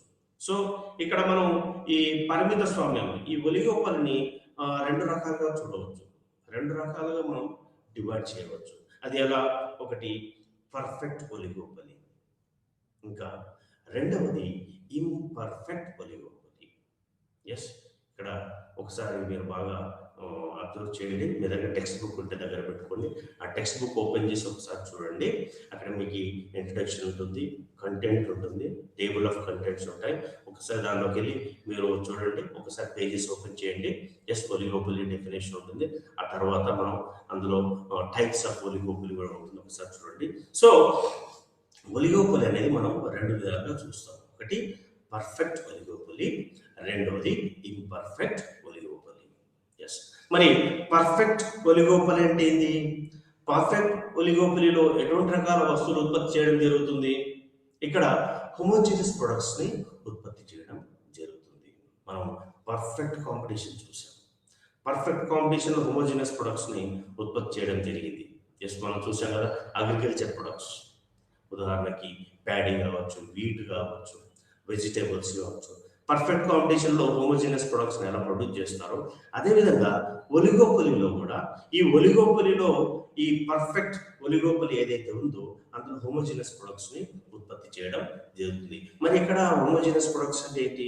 ఒలిగోపొలిలో ఇక్కడ సెల్లర్స్ చాలా తక్కువ సంఖ్యలో ఉంటారు. 2, 3, 5 మందో 10 మందో ఉంటారు. సో వీళ్ళు ఈ హోమోజీనియస్ ప్రొడక్ట్స్ కూడా ఉత్పత్తి చేయడం జరుగుతుంది. అంటే ఈ పర్ఫెక్ట్ ఒలిగోపొలిలో ఎవరైతే ఉంటారో వాళ్ళు హోమోజీనియస్ ప్రొడక్ట్స్ ఉత్పత్తి చేయడం జరుగుతుంది. ఉదాహరణకు మనం అల్యూమినియం ప్రొడక్షన్ తీసుకుందాం. అదేవిధంగా సిమెంట్, కాపర్, ఎస్, అదేవిధంగా స్టీల్ కూడా తీసుకుందాం. చూడండి, మీరు ఈ వస్తువులు తీసుకోండి. సపోజ్ అల్యూమినియం తీసుకోండి. అల్యూమినియం బార్స్ అనుకుందాం, అల్యూమినియం ఫాయిల్స్ అనుకుందాం. మీరు చూడండి, అంతా ఒకే రకంగా ఉంటాయి. కలర్ కావచ్చు, టెక్స్చర్ కావచ్చు. ఎస్, బట్ ఎక్కడ తేడా ఉంటుంది? కేవలం సైజెస్లో తేడా ఉంటుంది. సైజెస్, థిక్నెస్, వాటిలో తేడా వస్తుంది. బట్ ప్రొడక్ట్ మొత్తం ఒకే విధంగా ఉంటుంది అనమాట. అదేవిధంగా మీరు ఇప్పుడు కాపర్ తీసుకోండి. కాపర్ కూడా అలాగే ఉంటుంది. కాపర్ ప్రొడ్యూస్ చేసేవాళ్ళు కూడా, ఎస్, కాపర్ ఎవరు ప్రొడ్యూస్ చేసినా ఒకే విధంగా ఉంటుంది. బట్ ఎక్కడ తేడా వస్తుంది? ఏదైనా సైజెస్లో మనకు తేడా అనేది చూడవచ్చు. సైజెస్, థిక్నెస్, వీటిలో తేడా చూడవచ్చు. అదేవిధంగా మనం సిమెంట్ తీసుకుంటాం. లైమ్ ఉంటుంది. ఎవరు సిమెంట్ తయారు చేసినా లైమ్ వాడాల్సింది. సో ఇప్పుడు ఈ సిమెంట్ కూడా ఏ కంపెనీ ప్రొడ్యూస్ చేసినప్పటికీ, ఏ బ్రాండ్ పేరు పైన ప్రొడ్యూస్ చేసినప్పటికీ, ఏ సెల్లర్ అమ్మినప్పటికీ అందులో ఆ బేస్ మెటీరియల్స్ ఎటువంటి తేడా రాదు. చూడండి, ఇక్కడ మీరు పర్ఫెక్ట్ ఒలిగోపొలిలో మనం వీళ్ళు ఈ ప్రొడ్యూసర్స్ హోమోజీనస్ ప్రొడక్ట్స్ని ఉత్పత్తి చేయడం జరుగుతుంది మరియు విక్రయించడం జరుగుతుంది. ఇంకా రెండవది ఇంపర్ఫెక్ట్ ఒలిగోపొలి. మరి ఇంపర్ఫెక్ట్ ఒలిగోపొలి అంటే ఏమిటి? ఇది ఆపోజిట్ టు పర్ఫెక్ట్ ఒలిగోపలి. సో ఇక్కడ ఏమవుతుందంటే హెటరోజినస్ ప్రొడక్ట్స్ ప్రొడ్యూస్ చేయడం జరుగుతుంది. హెటరోజినస్ అంటే ఇది ఇక్కడ చిన్న చిన్న మార్పులతో వస్తువులను వీళ్ళు తయారు చేయడం జరుగుతుంది. మనం ఇప్పుడు పర్ఫెక్ట్ ఒలిగోపలిలో హోమోజినస్ ప్రొడక్ట్స్ చూసాం. అంటే వివిధ కంపెనీలు ఒకే రకమైన వస్తువులు ఉత్పత్తి చేయడం జరుగుతుంది. స్టీల్, సిమెంట్, కాపర్, అల్యూమినియం వీటిని. మరి ఇంపర్ఫెక్ట్ ఒలిగోపలిలో హెటరోజినస్ ప్రొడక్ట్స్ను వీళ్ళు ఉత్పత్తి చేయడం జరుగుతుంది కొన్ని కంపెనీస్. మరి వాటికి ఏమైనా ఉదాహరణలు ఉన్నాయి. సపోజ్ మీరు ఇప్పుడు ఆటోమొబైల్స్ తీసుకోండి, లేదా సిగరెట్స్ తీసుకోండి, రెఫ్రిజిరేటర్స్ తీసుకోండి, అదేవిధంగా టెలివిజన్స్ తీసుకోండి. ఇవన్నీ సో హెటరోజినస్ ఒలిగోపలికి బెస్ట్ ఎగ్జాంపుల్స్గా మనం చెప్పవచ్చు. అంటే ఇక్కడ హెటరోజినస్ ప్రొడక్ట్స్ ఉత్పత్తి చేయడం జరుగుతుంది ఇంపర్ఫెక్ట్ ఒలిగోపలిలో. ఉదాహరణకు మనం ఆటోమొబైల్స్ తీసుకుందాం. ఇప్పుడు మీరు చూడండి, ఆటోమొబైల్స్ అంటే 2 వీలర్స్ కావచ్చు, 3 వీలర్స్ కావచ్చు, 4 వీలర్స్ కావచ్చు, హెవీ కమర్షియల్ వెహికల్స్ కావచ్చు, ఇవన్నీ ఆటోమొబైల్స్ కిందకి వస్తాయి. మరి ఇక్కడ ఇవన్నీ హెటరోజినస్గా ఉన్నాయంటే ఎస్ ఉన్నాయి. తేడాలు చూసారు కదా, 2 వీలర్, 3 వీలర్, 4 వీలర్ మరియు 6 వీలర్స్ కమర్షియల్ వెహికల్స్, 10 వీలర్స్ కూడా ఉంటాయి. అంటే ఇక్కడ మనం తేడాలు స్పష్టంగా చూడవచ్చు. ఎస్ అదే ఇప్పుడు ఫర్ ఎగ్జాంపుల్ ఆటోమొబైల్స్ తీసుకున్నాం, 4 వీలర్స్ తీసుకున్నాం. 4 వీలర్స్ అంటే కార్స్ మ్యానుఫ్యాక్చరింగ్ అనుకుందాం. ఇక్కడ మనకు దాదాపు మన ఇండియాలో ఒక 5 to 10 కంపెనీస్ ఉన్నాయి మనకి. అంటే ఈ 4 వీలర్స్ తయారు చేసే కంపెనీలు ఉన్నాయి. ఉదాహరణకు మారుతి సుజుకి కావచ్చు. మారుతి సుజుకి అంటే అది ఇండియా అండ్ జపాన్ కోఆపరేషన్తో నడుస్తున్నటువంటి ఒక automobile company. It is one of the world's biggest automobile company అనమాట. సో మనం మారుతి సుజుకి తీసుకున్నాం, వాళ్ళు 4 వీలర్స్ ప్రొడ్యూస్ చేయడం జరుగుతుంది. మరి అదేవిధంగా ఇంకా ఇండిజినియస్ కంపెనీస్ ఇంకా వేరే కూడా ఉన్నాయి. సపోజ్ టాటా తీసుకోండి, మీరు టాటా అని స్వదేశీ కంపెనీ, వాళ్ళు కూడా 4 వీలర్స్ ప్రొడ్యూస్ చేయడం జరుగుతుంది. ఎస్ అదేవిధంగా మీరు మల్టీనేషనల్ కంపెనీస్ చూడండి. మల్టీనేషనల్ కంపెనీస్ ఎన్నో ఉన్నాయి మన దగ్గర. హ్యూండై కావచ్చు, హోండా కావచ్చు, వోక్స్ వ్యాగన్ కావచ్చు. చూడండి ఇలా ఎన్నో కంపెనీస్ అంటే ఇండిజినియస్ కంపెనీస్, అదేవిధంగా అంటే స్వదేశీ కంపెనీలు మరియు విదేశీ కంపెనీలు ఈ 4 వీలర్స్ తయారు చేస్తూ ఉన్నాయన్నమాట. మరి ఇక్కడ మరి తేడాలు ఏమైనా ఉన్నాయా? మనం హెటరోజినస్ ప్రొడక్ట్స్ ప్రొడ్యూస్ చేస్తారని చెప్తున్నాం. తేడాలు ఉంటున్నాయి. ఎక్కడ ఉంటున్నాయి? ఎస్ వాళ్ళ డిజైన్లో చూడండి. అంటే అవుటర్ అపియరెన్స్ కావచ్చు, బాడీ కావచ్చు, చాసిస్ కావచ్చు, ఎస్ అదేవిధంగా ఇంజన్ టెక్నాలజీ కావచ్చు, ఎస్ కలర్స్ కావచ్చు, అందులో ఉపయోగించే ఇన్పుట్స్, వేరే ఇన్పుట్స్ ఏవైనా. ఇప్పుడు ఉదాహరణకు సాఫ్ట్వేర్ అనుకుందాం. ఎస్ ఇప్పుడు కొన్ని కంపెనీస్ ఇప్పుడు కొత్తగా మార్కెట్లో ఒక ఆటోమొబైల్ మ్యానుఫ్యాక్చర్ వచ్చాడు. ఇంటర్నెట్ ఇన్సైడ్ అని కార్ కనుక ముద్రించి ఉంటుంది చూడండి మీరు. అంటే ఆ కార్లోనే ఇంటర్నెట్ సదుపాయాన్ని కల్పించడం. అంటే ఈ విధంగా హెటరోజినస్గా అంటే చిన్న చిన్న మార్పులతో వాళ్ళు ఈ 4 వీలర్స్ని ప్రొడ్యూస్ చేయడం జరుగుతుంది. సో ఇది ఒక గుడ్ ఎగ్జాంపుల్. అదేవిధంగా మనం సిగరెట్స్ తీసుకున్నాం. ఇప్పుడు సిగరెట్స్ అనేది smoking is injurious to health. But economics ఎప్పుడు గుడ్ బ్యాడ్ అనే దాని గురించి డిస్కస్ చేయదు. ఎక్కడైతే ప్రొడక్షన్ కాస్ట్ ఉంటుందో ఆ వస్తువు గురించి మనం ఖచ్చితంగా డిస్కస్ చేస్తాం. అది ఏదైనా కావచ్చు, అది సిగరెట్స్ కావచ్చు, లిక్కర్ కావచ్చు, ఆటోమొబైల్స్ కావచ్చు, మూవీస్ కావచ్చు, ఏదైనా కావచ్చు. సో అదేవిధంగా ఇప్పుడు సిగరెట్ మ్యానుఫ్యాక్చరింగ్ కంపెనీస్ కూడా ఉన్నాయి. వాళ్ళు అందులో 2-3 కంపెనీస్ ఈ సిగరెట్స్ ప్రొడ్యూస్ చేయడం జరుగుతుంది చిన్న చిన్న తేడాలతో. ఇంకా మనం ఫ్రిడ్జెస్ తీసుకోవచ్చు, రెఫ్రిజిరేటర్స్ తీసుకోండి. ఇప్పుడు రెఫ్రిజిరేటర్స్ వచ్చేసరికి మనకి ఎన్నో దేశీయ కంపెనీలు ఉన్నాయి, అదేవిధంగా మల్టీనేషనల్ కంపెనీస్ ఉన్నాయి. వాళ్ళు కూడా చిన్న చిన్న మార్పులతో ఇప్పుడు ఫర్ ఎగ్జాంపుల్ చూడండి, డైరెక్ట్ కూల్ రెఫ్రిజిరేటర్ అని ఒక అడ్వర్టైజ్మెంట్ ఇస్తారు. ఇంకొకరు ఫ్రాస్ట్ ఫ్రీ అని, ఎస్ ఇంకోటి డ్వెల్ మోడ్ అని ఒకరు. చూడండి ఇక్కడ ఒకటే ఫ్రిడ్జ్, అంత టెక్నాలజీ ఒకే విధంగా ఉంటుంది. ఆ పవర్ సప్లై కావచ్చు, ఎస్ అందులో కూలింగ్ టెక్నాలజీ కావచ్చు. మరి ఎక్కడ తేడాలు ఉంటున్నాయి వీళ్ళు? అందులో చిన్న చిన్న మార్పులు అనేటివి. ఒకరు డైరెక్ట్ కూల్ అంటారు, ఇంకొకటి ఫ్రాస్ట్ ఫ్రీ అంటారు. ఎస్ చూడండి. సో కాబట్టి ఈ విధంగా చిన్న చిన్న మార్పులతో ఈ హెటరోజినస్ ప్రొడక్ట్స్ని కంపెనీస్ ప్రొడ్యూస్ చేయడం జరుగుతుంది అనమాట. సో ఇంకా మీకు బెస్ట్ ఎగ్జాంపుల్ చెప్తాను. ఇప్పటి జనరేషన్కి పర్ఫెక్ట్గా సూట్ అయ్యే ఎగ్జాంపుల్ చెప్తాను. అంటే ఈ ఇంపర్ఫెక్ట్ ఒలిగోపలిలో హెటరోజినస్ ప్రొడక్ట్స్కి సంబంధించింది. మీరు సర్వీసెస్ తీసుకుందాం, సర్వీసెస్ సెక్టర్ తీసుకుందాం, అందులో ఎంటర్టైన్మెంట్ తీసుకుందాం. ఎంటర్టైన్మెంట్ వచ్చేసరికి ఏమవుతుంది, ఇప్పుడు ఇంట్లో దాదాపు ఈ కరోనా వల్ల అందరూ ఇంట్లోనే మూవీస్ చూడడం స్టార్ట్ అయింది. ఇప్పుడు థియేటర్కి వెళ్ళే వాళ్ళు చాలా తగ్గిపోయారు. ఎస్, అంటే ఆ కరోనా స్ప్రెడ్ అవుతుందని ఏదైనా భావన కావచ్చు, అది రియాలిటీ ఉండవచ్చు. ఇప్పుడు మీరు చూడండి, ఇంట్లో ఎన్నో ఎంటర్టైన్మెంట్ యాప్స్ వచ్చాయి. అంటే పర్టికులర్గా అందులో మూవీస్ మాత్రమే టెలికాస్ట్ చేయడం, మూవీస్, వెబ్ సిరీస్ లాంటివి టెలికాస్ట్ చేయడం జరుగుతుంది. నెట్ఫ్లిక్స్ తీసుకోండి, అదేవిధంగా ప్రైమ్ వీడియో అని ఒకటి ఉంది, అదేవిధంగా ఆహా అని, ఎస్, ఈ విధంగా చూడండి, ఎయిర్టెల్ యాప్ అని.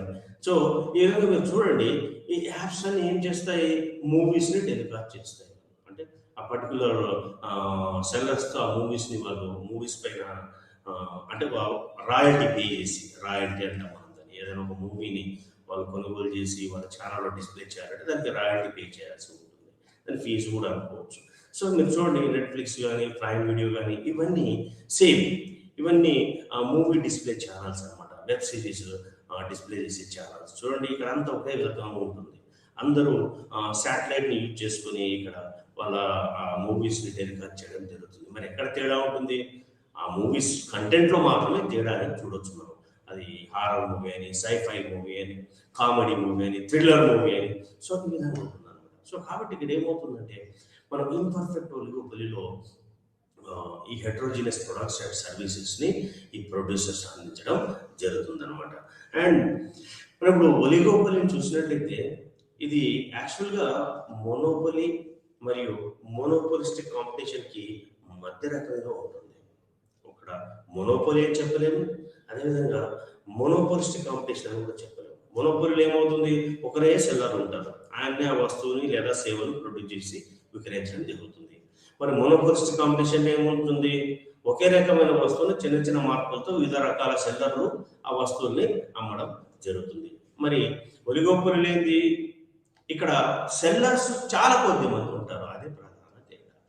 మోనోపోలీలో సింగిల్ సెల్లర్, మోనోపోలిస్టిక్ కాంపిటీషన్లో మెనీ సెల్లర్స్ ఉంటారు, అదేవిధంగా బయర్స్ కూడా చాలా మంది ఉంటారు. అది ఏ కాంపిటీషన్ అయినా సరే, మోనోపోలిస్టిక్ కావచ్చు, మోనోపోలి కావచ్చు, ఒలిగోపలి. బట్ ఇక్కడ సెల్లర్ సైడ్ చూసినట్లయితే మోనోపోలీలో సింగిల్ సెల్లర్ ఉంటాడు, మోనోపోలిస్టిక్ కాంపిటీషన్లో చాలా మంది సెల్లర్స్ ఉంటారు, చాలా మంది ప్రొడ్యూసర్స్ ఉంటారు. మరి ఒలిగోపలికి వచ్చేసరికి ఏమవుతుంది, ఇక్కడ సెల్లర్స్ చాలా తక్కువ మంది ఉంటారు, సింగిల్ డిజిట్ ఆర్ డబుల్ డిజిట్లో ఉండొచ్చు. ఇంతకుముందు మీకు కొన్ని ఎగ్జాంపుల్ చెప్పడం జరిగింది, ఆటోమొబైల్ ప్రొడ్యూసర్స్, అదేవిధంగా ఎంటర్టైన్మెంట్ లైక్ నెట్ఫ్లిక్స్, అమెజాన్ లాంటివి, అదేవిధంగా రెఫ్రిజిరేటర్ మ్యానుఫ్యాక్చరర్స్ కావచ్చు, like Samsung, LG, Godrej, Videocon, ఇటువంటి కంపెనీస్ కావచ్చు. అదేవిధంగా ఎల్ఈడి టెలివిజన్ తీసుకోండి, ఎల్ఈడి టెలివిజన్స్ కూడా హార్డ్లీ ఒక 5 to 10 or 15 కంపెనీస్ వాటిని ప్రొడ్యూస్ చేసి సేల్ చేయడం జరుగుతుంది. సో ఒలిగోపలి అనేది మోనోపోలీకి మోనోపోలిస్టిక్ కాంపిటీషన్కి మధ్యలో ఉంటుంది. అందుకే దీన్ని మనం పరిమిత స్వామ్య పోటీ అంటాం. పరిమిత స్వామ్యం అంటే తక్కువ మంది సెల్లర్స్ మధ్య ఈ విపరీతమైన పోటీ అనేది నెలకొల్పబడి ఉంటుంది అనమాట. సో ఇప్పుడు మనం ఒలిగోపలి ఫీచర్స్ చూద్దాం వన్ బై వన్. దీనికి ఎటువంటి లక్షణాలు ఉంటాయి, ఒలిగోపలి మార్కెట్కు మీకు డెఫినేషన్ ఎక్స్ప్లెయిన్ చేశాను. అదేవిధంగా ఒలిగోపలిలో టైప్స్, ఎస్, పర్ఫెక్ట్ ఒలిగోపలి మరియు ఇంపర్ఫెక్ట్ ఒలిగోపలి. పర్ఫెక్ట్ ఒలిగోపలిలో హోమోజినస్ ప్రొడక్ట్స్ మరియు ఇంపర్ఫెక్ట్ ఒలిగోపలిలో హెట్రోజినస్ ప్రొడక్ట్స్ ప్రొడ్యూస్ చేయడం జరుగుతుంది. సో మరి ఇప్పుడు మోనోపలి లక్షణాలను మనం వన్ బై వన్ డీటెయిల్గా చూద్దాం. మొదటి వచ్చేసి very few firms and interdependence. Very few firms and interdependence. Just ఇంతకుముందు మీకు చెప్పారు, ఒలిగోపలిలో చాలా పరిమిత సంఖ్యలో సెల్లర్స్ ఉంటారు మరియు ఇంటర్డిపెండెన్స్ చాలా ఎక్కువగా ఉంటుంది. ఇంటర్డిపెండెన్స్ అంటే ఒకరిపై ఒకరు ఆధారపడి ఉంటారు. మరి ఏ టైప్ ఆఫ్ ఇంటర్డిపెండెన్స్ ఉంటుంది ఇక్కడ? ఒకటి ప్రైస్, 2 అవుట్పుట్, 3 యాక్షన్స్. సో ఇక్కడ చాలా తక్కువ ఫార్మ్స్ ఉంటాయి, వెరీ ఫ్యూ ఫార్మ్స్ ఉంటాయి. మరి ఇంటర్డిపెండెన్స్ ఎక్కువగా ఉంటుంది, అంటే ఒక ఫార్మ్ ఇంకొక ఫార్మ్ పైన ఎక్కువగా డిపెండ్ అయి ఉంటుంది. అంటే ఒక ఫార్మ్ డెసిషన్స్ తీసుకుంటే అది ఆటోమేటిక్గా ఇతర ఫార్మ్స్ డెసిషన్స్లో కూడా మనం చేంజ్ చేసి చూడవచ్చు. మరి ఈ ఇంటర్డిపెండెన్స్ ఏ విధంగా ఉంటుంది, ఎన్ని రకాలుగా ఉంటుంది? ఒకటి ప్రైస్ డిపెండెన్సీ ఉంటుంది, 2 అవుట్పుట్ డిపెండెన్సీ ఉంటుంది, 3 యాక్షన్స్ డిపెండెన్సీ ఉంటుంది. మీకు వన్ బై వన్ బ్రీఫ్గా చెప్తాను. ఈ ఇంటర్డిపెండెన్స్ ఎందుకు ఉంటుంది, ఎస్, దీని అవసరం ఏముంది ఈ ఫార్మ్స్కి. సో ఒలిగోపలి అంటేనే పరిమితమైన సంఖ్యలో సెల్లర్స్ ఉంటారు. వీళ్ళు హోమోజినస్ హెట్రోజినస్ ప్రొడక్ట్స్ని ప్రొడ్యూస్ చేస్తుంటారు. సపోజ్ మార్కెట్లో 5 మంది ప్రొడ్యూసర్స్ ఉన్నారు, 6 మందే ఉన్నారు అనుకుందాం ఆటోమొబైల్స్. సో ఒక కంపెనీ తమ వస్తువు ధరలో ఏదైనా మార్పు చేసినట్లయితే అది ఆటోమేటిక్గా ఇతర కంపెనీలపై ఆ ప్రభావం అనేది పడుతుంది. అంటే ఇక్కడ చూడండి, ఇంటర్ డిపెండెన్స్ ఉన్నట్లే కదా. ఎస్, ఇప్పుడు ప్రైస్ ధరలో తేడా వచ్చింది. సపోజ్ ఫర్ ఎగ్జాంపుల్ ఆటోమొబైల్స్ తీసుకున్నాం. ఆటోమొబైల్స్లో ఒక 6 నుంచి 7 కంపెనీలు 4 వీలర్స్ ప్రొడ్యూస్ చేస్తున్నాయి. అందులో బేస్ వెహికల్స్ ఉంటాయి, మరియు మీడియం రేంజ్ వెహికల్స్ ఉంటాయి, మూడవది లగ్జరీ వెహికల్స్ ఉంటాయి, మనం ప్రీమియం వెహికల్స్ ఉంటాం. సో ఇక్కడ చూడండి, మీరు ఈ వస్తువుల ఈ కార్స్ యొక్క ధరలు చూసినట్లయితే అన్ని కంపెనీలై ఏదో కొద్దిపాటి తేడాలతో ధర ఇంచుమించు ఒకటిగానే ఉంటుంది.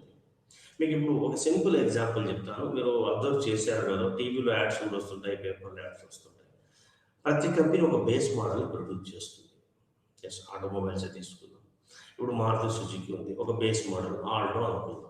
ఆల్టో 800 అనేది వాళ్ళ ఒక బేస్ మోడల్, స్టార్టింగ్ అదే అనమాట. అదేవిధంగా హ్యూండై తీసుకుందాం, మరి రెనాల్ట్ తీసుకుందాం, అదేవిధంగా టాటా తీసుకుందాం.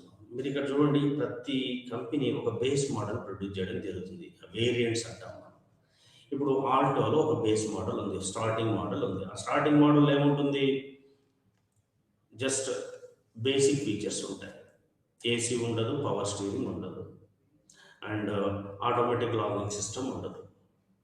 దీన్ని మనం ఒక బేస్ మోడల్ అంటాం. ప్రతి కంపెనీ బేస్ మోడల్ ప్రొడ్యూస్ చేస్తుంది. యాక్చువల్గా దీనికి సేల్స్ ఉంటుందా అంటే సేల్స్ ఉండొచ్చు, ఉన్నా చాలా తక్కువగా ఉండవచ్చు. బట్ ఆ బేస్ మోడల్స్ ప్రతి కంపెనీ ప్రొడ్యూస్ చేస్తుంది.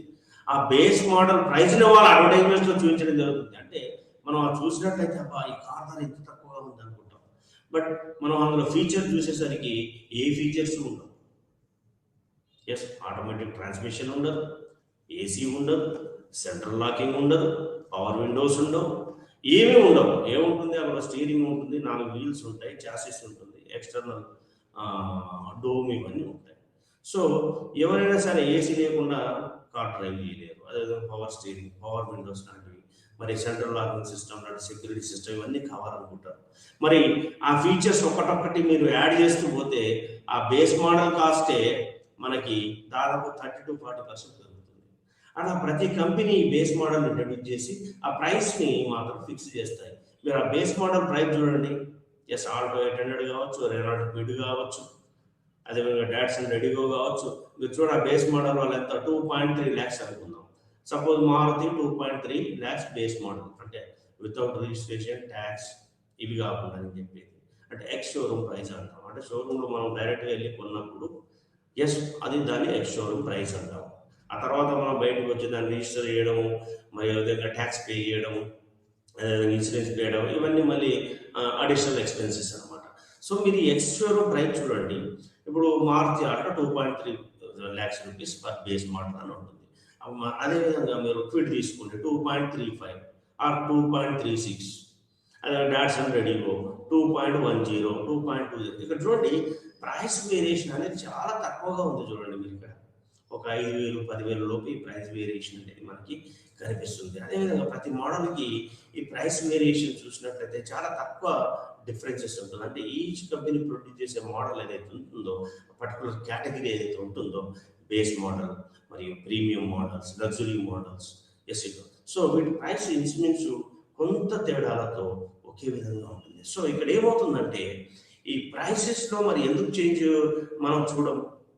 ఇప్పుడు సపోజ్ టాటా కంపెనీ ఉంది, తమ కంపెనీ సేల్స్ని పెంచుకొని నెట్ ప్రాఫిట్, గ్రాస్ ప్రాఫిట్ని పెంచుకోవడం, గ్రాస్ సేల్స్ని పెంచుకోవాలి అనుకోవచ్చు. వాళ్ళకు ఉత్పత్తి సామర్థ్యం కూడా ఉంటుంది. మరి ఎందుకు వాళ్ళు డ్రాస్టిక్గా ప్రైస్ తగ్గించలేరు? ఎస్, వాళ్ళు ఇక్కడ ప్రైస్ తగ్గిస్తే ఏమవుతుందంటే ఆటోమేటిక్గా వేరే కంపెనీస్ కూడా పర్టికులర్ వేరియంట్స్పై ధరను తగ్గించడం జరుగుతుంది. ఇక్కడ ఏమవుతుంది లాస్ట్కి, ఎస్, అందర్ ప్రాఫిట్స్ అనేవి పడిపోవడం జరుగుతుంది. అంటే గ్రాస్ ప్రాఫిట్స్ కావచ్చు మరియు నెట్ ప్రాఫిట్స్ పడిపోతుంది. ఎందుకంటే ఇందులో ఇన్వెస్ట్మెంట్ చాలా ఎక్కువగా ఉంటుంది ఆటోమొబైల్స్లో. Yes, thousands of crores of rupees వాళ్ళు ఇన్వెస్ట్ చేస్తూ ఉంటారు అనమాట. అదేవిధంగా అడ్వర్టైజ్మెంట్స్ పైన స్పెండ్ చేస్తుంటారు. కాబట్టి ప్రైస్ సంబంధించి ఏ ఒక్క కంపెనీ ఒక చిన్న మార్పు చేసినా ఎస్, అది ఆటోమేటిక్గా ఇతర కంపెనీలపై వాళ్ళ డెసిషన్స్పై పడడం జరుగుతుంది. సపోజ్ మారుతి కంపెనీ ఒక 10,000 తగ్గించింది అనుకుందాం ఒక బేస్ మోడల్ పైన. అప్పుడు ఏమవుతుంది, మారుతి కంపెనీ ప్రొడ్యూస్ చేసే ఆ కార్స్కి అనేది ఆ డిమాండ్ అనేది పెరుగుతుంది. అంటే మనం డిమాండ్ ఎలాసిటీలో చేంజెస్ అనేది మనం చూడవచ్చు. మరి అప్పుడు ఏమవుతుంది, ఆటోమేటిక్గా ఇతర కంపెనీలు టాటా కావచ్చు, హ్యూండే కావచ్చు, ఎంజీ కావచ్చు, వాళ్ళు ఏం చేస్తారు, ఆ బేస్ మోడల్స్ పైన వాళ్ళు కూడా ధర తగ్గిస్తారు. అప్పుడు ఏమవుతుంది, అందరూ ధరలు తగ్గించడం వల్ల వాళ్ళ యొక్క గ్రాస్ అండ్ నెట్ ప్రాఫిట్స్లో చాలా తేడాలు వస్తుంది. ఎలాసిటీ ఆఫ్ డిమాండ్లో కూడా తేడాలు అనేది రావడం జరుగుతుంది. కాబట్టి ఇక్కడ ఏమవుతుందంటే వీళ్ళు ఒక వస్తువు యొక్క ధరను పెంచాలన్నా తగ్గించాలన్నా చాలాసార్లు ఆలోచించి నిర్ణయాలు తీసుకోవాల్సి ఉంటుంది. ఎందుకంటే ఒకరి నిర్ణయం ఇంకొకరిని ప్రభావితం చేస్తుంది. సో ఈ ఇంటర్డిపెండెన్స్, ప్రైస్ ఇంటర్డిపెండెన్స్ అనేది ఒలిగోపోలీలో చాలా ఇంపార్టెంట్, చాలా ముఖ్యమైనది అనేది గుర్తుంచుకోవాలి. ఇక రెండవది అవుట్పుట్ డిపెండెన్స్. అవుట్పుట్ డిపెండెన్స్ కూడా ఉంటుంది. ఎందుకంటే ఇప్పుడు ఒక కంపెనీ అవుట్పుట్ విపరీతంగా పెంచింది అనుకోండి, ఆటోమేటిక్గా వేరే కంపెనీస్ కూడా అవుట్పుట్ పెంచుతాయి. అవుట్పుట్ పెంచిన తర్వాత వాళ్ళు తమ గోడౌన్స్లో పెట్టుకొని కూర్చోలేరు కదా, వాళ్ళు అమ్ముకోవాల్సి వస్తుంది మార్కెట్లో. సో అవుట్పుట్ పెంచినప్పుడు ఏమవుతుంది, వాళ్ళు అమ్ముకోవాలంటే ఇక్కడ వినియోగదారులు అందరూ సిద్ధంగా ఉండాలి కదా. అందరు ఎకనామిక్ స్టాటస్ ఒకే విధంగా ఉండదు. అందుకే పేస్టో సోపు ఐస్ క్రీమ్ అయితే షాప్కి వెళ్ళి ఒక 10 రూపీస్, ఇది 5 రూపీస్ అయిందంటే వెళ్ళి కొనుక్కుంటారు ప్రతి ఒక్కరు. కార్లు అలా కొనుక్కోలేము కదా. కార్ అనేది వాళ్ళ యొక్క ఆర్థిక స్తోమత, వాళ్ళ ఇన్కమ్ బట్టి వాళ్ళు కార్లను కొనడం జరుగుతుంది. సో వీళ్ళు విపరీతంగా అవుట్పుట్ పెంచినంత మాత్రాన సేల్స్ పెరుగుతుందని ఎక్కడ గ్యారెంటీ ఉండదు. కాబట్టి ఇక్కడ ఏమవుతుందంటే ఈ అవుట్పుట్ కూడా ఇంటర్డిపెండెన్సీ. ఇప్పుడు ఒక కంపెనీ అవుట్పుట్ పెంచింది అనుకోండి, ఇంకో కంపెనీ కూడా పెంచవచ్చు. ఒక కంపెనీ అవుట్పుట్ తగ్గించిందంటే ఇంకో కంపెనీ కూడా అవుట్పుట్ తగ్గించవచ్చు. కాబట్టి ఈ అవుట్పుట్ ఇంటర్డిపెండెన్స్ కూడా ఖచ్చితంగా ఉంటుంది. ఇక మూడవది, మొదటి ప్రైస్ ఇంటర్డిపెండెన్స్, రెండోది అవుట్పుట్ ఇంటర్డిపెండెన్స్, మూడోది వచ్చేసి యాక్షన్స్ ఇంటర్డిపెండెన్స్ ఉంటుంది.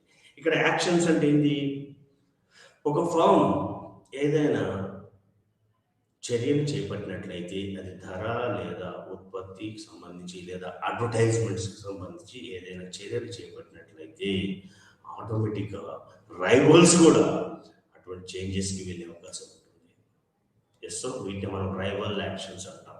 అంటే ఒక ఈ ఒలిగోపోలీలో ఒక సెల్లర్ ఏదైనా మార్పును చేపట్టినప్పుడు ధర కావచ్చు, అవుట్పుట్ కావచ్చు, అదేవిధంగా అడ్వర్టైజ్మెంట్స్ రిలీజ్ చేయడం కావచ్చు, ప్రమోషన్ క్యాంప్స్ రిలీజ్ చేయడం కావచ్చు, సేల్స్ క్యాంప్స్ ఆర్గనైజ్ చేయడం కావచ్చు, ఇటువంటి ఏ డెసిషన్స్ వచ్చినప్పటికీ ఒక సెల్లర్ నుండి అవి ఆటోమేటిక్గా వాళ్ళ రైవల్స్ కూడా ఫాలో అయ్యే అవకాశం ఉంటుంది. కాబట్టి ఒలిగోపోలీ ఎలా ఉంటుందంటే ఎవ్రీ యాక్షన్ ఫాలోస్ ఏ క్విక్ రియాక్షన్ అనమాట.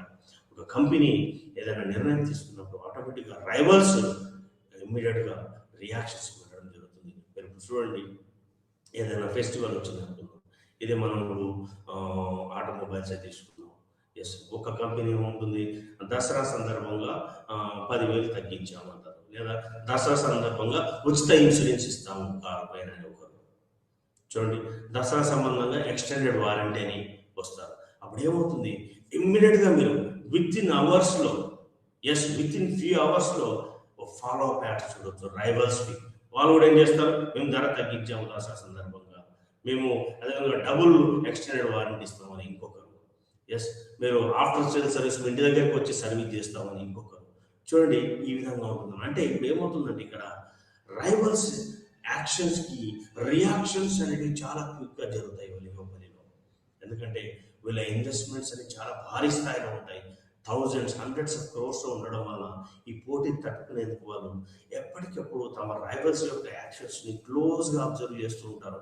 వాళ్ళ యాక్షన్స్ని బట్టే వీళ్ళు కూడా డెసిషన్స్ తీసుకోవడం జరుగుతుంది. సో ఒలిగోపోలీ మార్కెట్లో మనం వీటి లక్షణాలు చూసినట్లయితే మొదటిది వచ్చేసి చాలా తక్కువ ఫార్మ్స్ ఉంటాయి, అదేవిధంగా ఇంటర్ డిపెండెన్స్ అనేది కూడా చాలా ఎక్కువగా ఉంటుంది. ఇది బాగా గుర్తుంచుకోండి.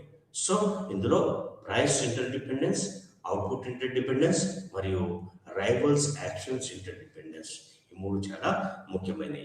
ఇక రెండవ ముఖ్యమైన లక్షణం వద్దాం మనం. మొనోపోలిస్టిక్ కాంపిటీషన్లో మీకు ఒకటి చెప్పాను, అదేది సెల్లింగ్ కాస్ట్ హెవీగా ఉంటాయని చెప్పాను. Selling cost they are not part of production cost. ఎప్పుడైతే ఒక ఎండ్ ప్రోడక్ట్ బయటకు వచ్చిందో దాన్ని అమ్మడానికి ఈ కంపెనీలు ఏదైతే ఎక్స్పెండిచర్ పెడతాయో, ఎస్, అంటే అడ్వర్టైజ్మెంట్ రూపంలో, సేల్స్ ప్రమోషన్ క్యాంప్స్ రూపంలో పెడతాయి, ఫ్రీబీస్ రూపంలో, వాటిని మనం సెల్లింగ్ కాస్ట్ అంటాం. అదేవిధంగా ఒలిగోపొలిలో కూడా సెల్లింగ్ కాస్ట్ చాలా హెవీగా ఉంటాయి. మీరు చూడండి, ఏదైనా టెలివిజన్ చూస్తున్నప్పుడు, ఏదైనా cricket match, live cricket match, లేదా ఏదైనా మూవీ చూస్తున్నప్పుడు, ఒక ఫేమస్ సినీ స్టార్ మూవీ చూస్తున్నప్పుడు చూడండి మీరు, ఒక అడ్వర్టైజ్మెంట్, ఒక పర్టికులర్ అడ్వర్టైజ్మెంట్ వచ్చిందంటే ఒక సెక్టార్ సంబంధించి, ఎస్, ఆటోమేటిక్గా రైవల్స్ యొక్క యాడ్స్ కూడా ఫాలో అప్ అవుతూనే ఉంటాయి. చూడండి మీరు, ఎస్, మినిమం గ్యాప్తో ఆ రైవల్స్ యాడ్స్ కూడా వన్ బై వన్ వస్తూనే ఉంటాయి అన్నమాట. సో ఈ ఒలిగోపొలిలో ఏంటంటే, ఈ ప్రైస్ అవుట్పుట్ తర్వాత కంపెనీస్ అంటే సెల్లర్స్ ఎక్కువగా ఫోకస్ చేసి దేనిపైన అంటే అడ్వర్టైజ్మెంట్స్ పైన వాళ్ళు ఎక్కువగా ఫోకస్ చేయడం జరుగుతుంది. మరి కేవలం అడ్వర్టైజ్మెంట్స్ ఒకటే కాదు, కస్టమర్ సర్వీసెస్ పైన కూడా ఎక్కువగా ఫోకస్ చేస్తారు వాళ్ళు. కస్టమర్ సర్వీసెస్ అంటే ఆఫ్టర్ సేల్స్ లాంటి, అది మీకు మళ్ళీ ఇప్పుడు నేను చెప్తాను అడ్వర్టైజ్మెంట్స్ అయిన తర్వాత. ఇక్కడ చూడండి, మనం ఒక ఫేమస్ ఎకనామిస్ట్ ఉన్నారు, బహుమాల్ అని. బహుమాల్ పేరు వినే ఉంటారు, లేదంటే ఒకసారి టెక్స్ట్ బుక్లో చూడండి. బహుమాల్ అని ఒక ఫేమస్ ఎకనామిస్ట్ ఏం చెప్పాడంటే, advertisement become a life and death matter to the oligopolist. చూసారు, చాలా simple statement given by Baumol. Advertisements అనేది ఒలిగోపొలిలో వాళ్ళకి లైఫ్ అండ్ డెత్ మ్యాటర్ లాగా ఉంటుంది. ఎస్, అడ్వర్టైజ్మెంట్స్ లేదు అని అంటే వాళ్ళకి ఆల్మోస్ట్ సేల్స్ లేనట్లే. మీరు చూడండి, ఇదే మనం ఆటోమొబైల్ ఇండస్ట్రీ తీసుకున్నాం. ఎస్, మీరు అడ్వర్టైజ్మెంట్స్, అదేవిధంగా ఎంటర్టైన్మెంట్ ఇండస్ట్రీ, ఇంతకుముందు చెప్పాను కదా, నెట్ఫ్లిక్స్, ప్రైమ్ వీడియో లాంటివి. మీరు చూడండి, రోజు సీరియల్ చూసేటప్పుడు, సినిమా చూసేటప్పుడు నెట్ఫ్లిక్స్ అని వస్తాడు, తర్వాత ప్రైమ్ వీడియో అని కూడా వస్తాడు, ఇంకోటి ఆహాలో కొత్త సినిమా రిలీజ్ అయింది ఇంకొకటి వస్తాడు. చూడండి, మీరు బ్యాక్ టు బ్యాక్ యాడ్స్ చూడవచ్చు.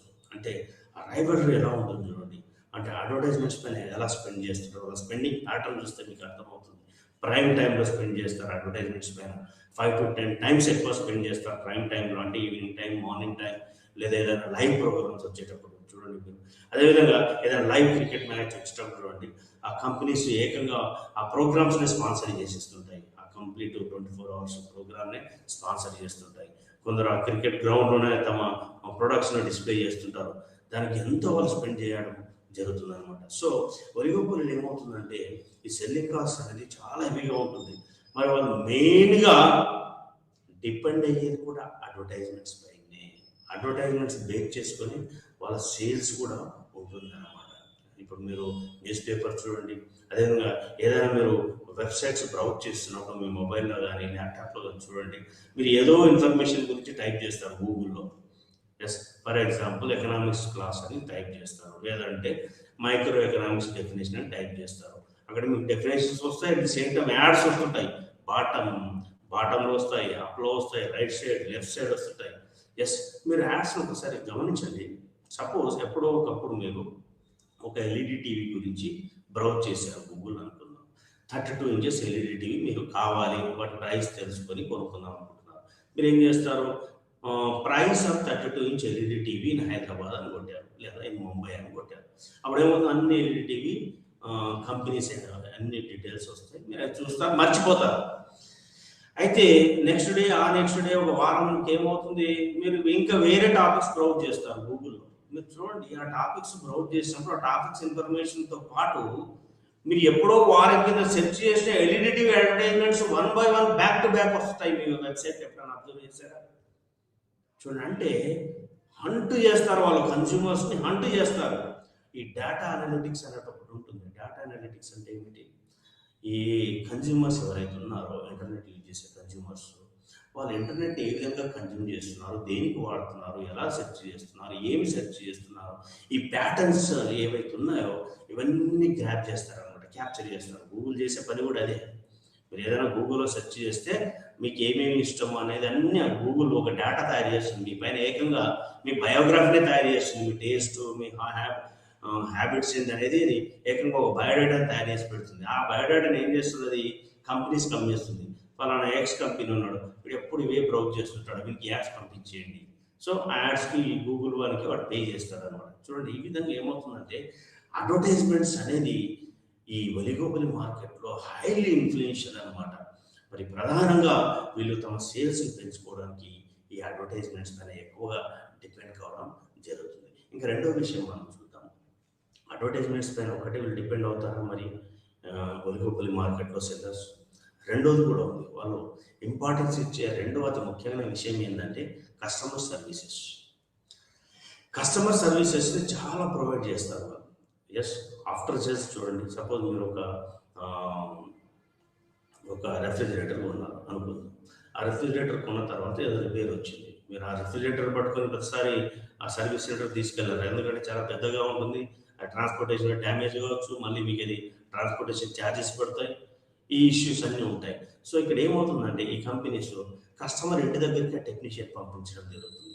పంపించి అక్కడే రిపేర్ చేయడం, ఏదైనా స్పేర్ పార్ట్స్ ఉంటే అక్కడే రిప్లేస్ చేయడం, వాటికి ఛార్జ్ చేయడం. చూడండి ఇక్కడ ఏమవుతుందంటే ఈ కాంపిటీషన్ తట్టుకోవడానికి వాళ్ళు కేవలం అడ్వర్టైజ్మెంట్స్ పైన ఆధారపడకుండా ఆఫ్టర్ సేల్స్ పై కూడా ఎక్కువగా స్పెండ్ చేస్తుంటారు. అదేవిధంగా సేల్స్ ప్రమోషన్ క్యాంప్స్ కూడా. సేల్స్ ప్రమోషన్ క్యాంప్స్ అంటే వాళ్ళు కొన్ని వెహికల్స్ ఆర్గనైజ్ చేయడం, లేదంటే ఏదైనా ఒక స్పాట్, ఏదైనా ఒక ఏరియాలో వాళ్ళు టెంట్స్ వేసి ఆ బ్రోషర్స్, పాంప్లెంట్స్ లాంటివి ఇష్యూ చేయడం, అదేవిధంగా డెమో మోడల్స్ని అక్కడ పెట్టడం, ఎస్ అక్కడ కస్టమర్స్కి ఎక్స్ప్లెయిన్ చేయడం, వాళ్ళు వాడేట్టు చూడడం, వాటిపైన ఎక్స్పీరియన్స్ గ్యాదర్ చేయడం, ఇవన్నీ చేస్తుంటారు. సో ఇవి కూడా వాళ్ళకి చాలా ఖర్చు అన్నమాట. అంటే అడ్వర్టైజ్మెంట్స్ పైన ఎంత స్పెండ్ చేస్తారో అదేవిధంగా వాళ్ళు pre sales, post sales campaigns పై కూడా చాలా ఎక్కువగా స్పెండింగ్ చేయడం జరుగుతుంది. సో ఒలిగోపొలి మార్కెట్లో ఇది మరొక ప్రధాన లక్షణం అనమాట. అంటే అడ్వర్టైజ్మెంట్స్ పైన మరి సేల్స్ క్యాంపెయిన్స్ పైన ఎక్కువగా స్పెండ్ చేయడం అనేది ఇక్కడ బాగా జరుగుతుంది.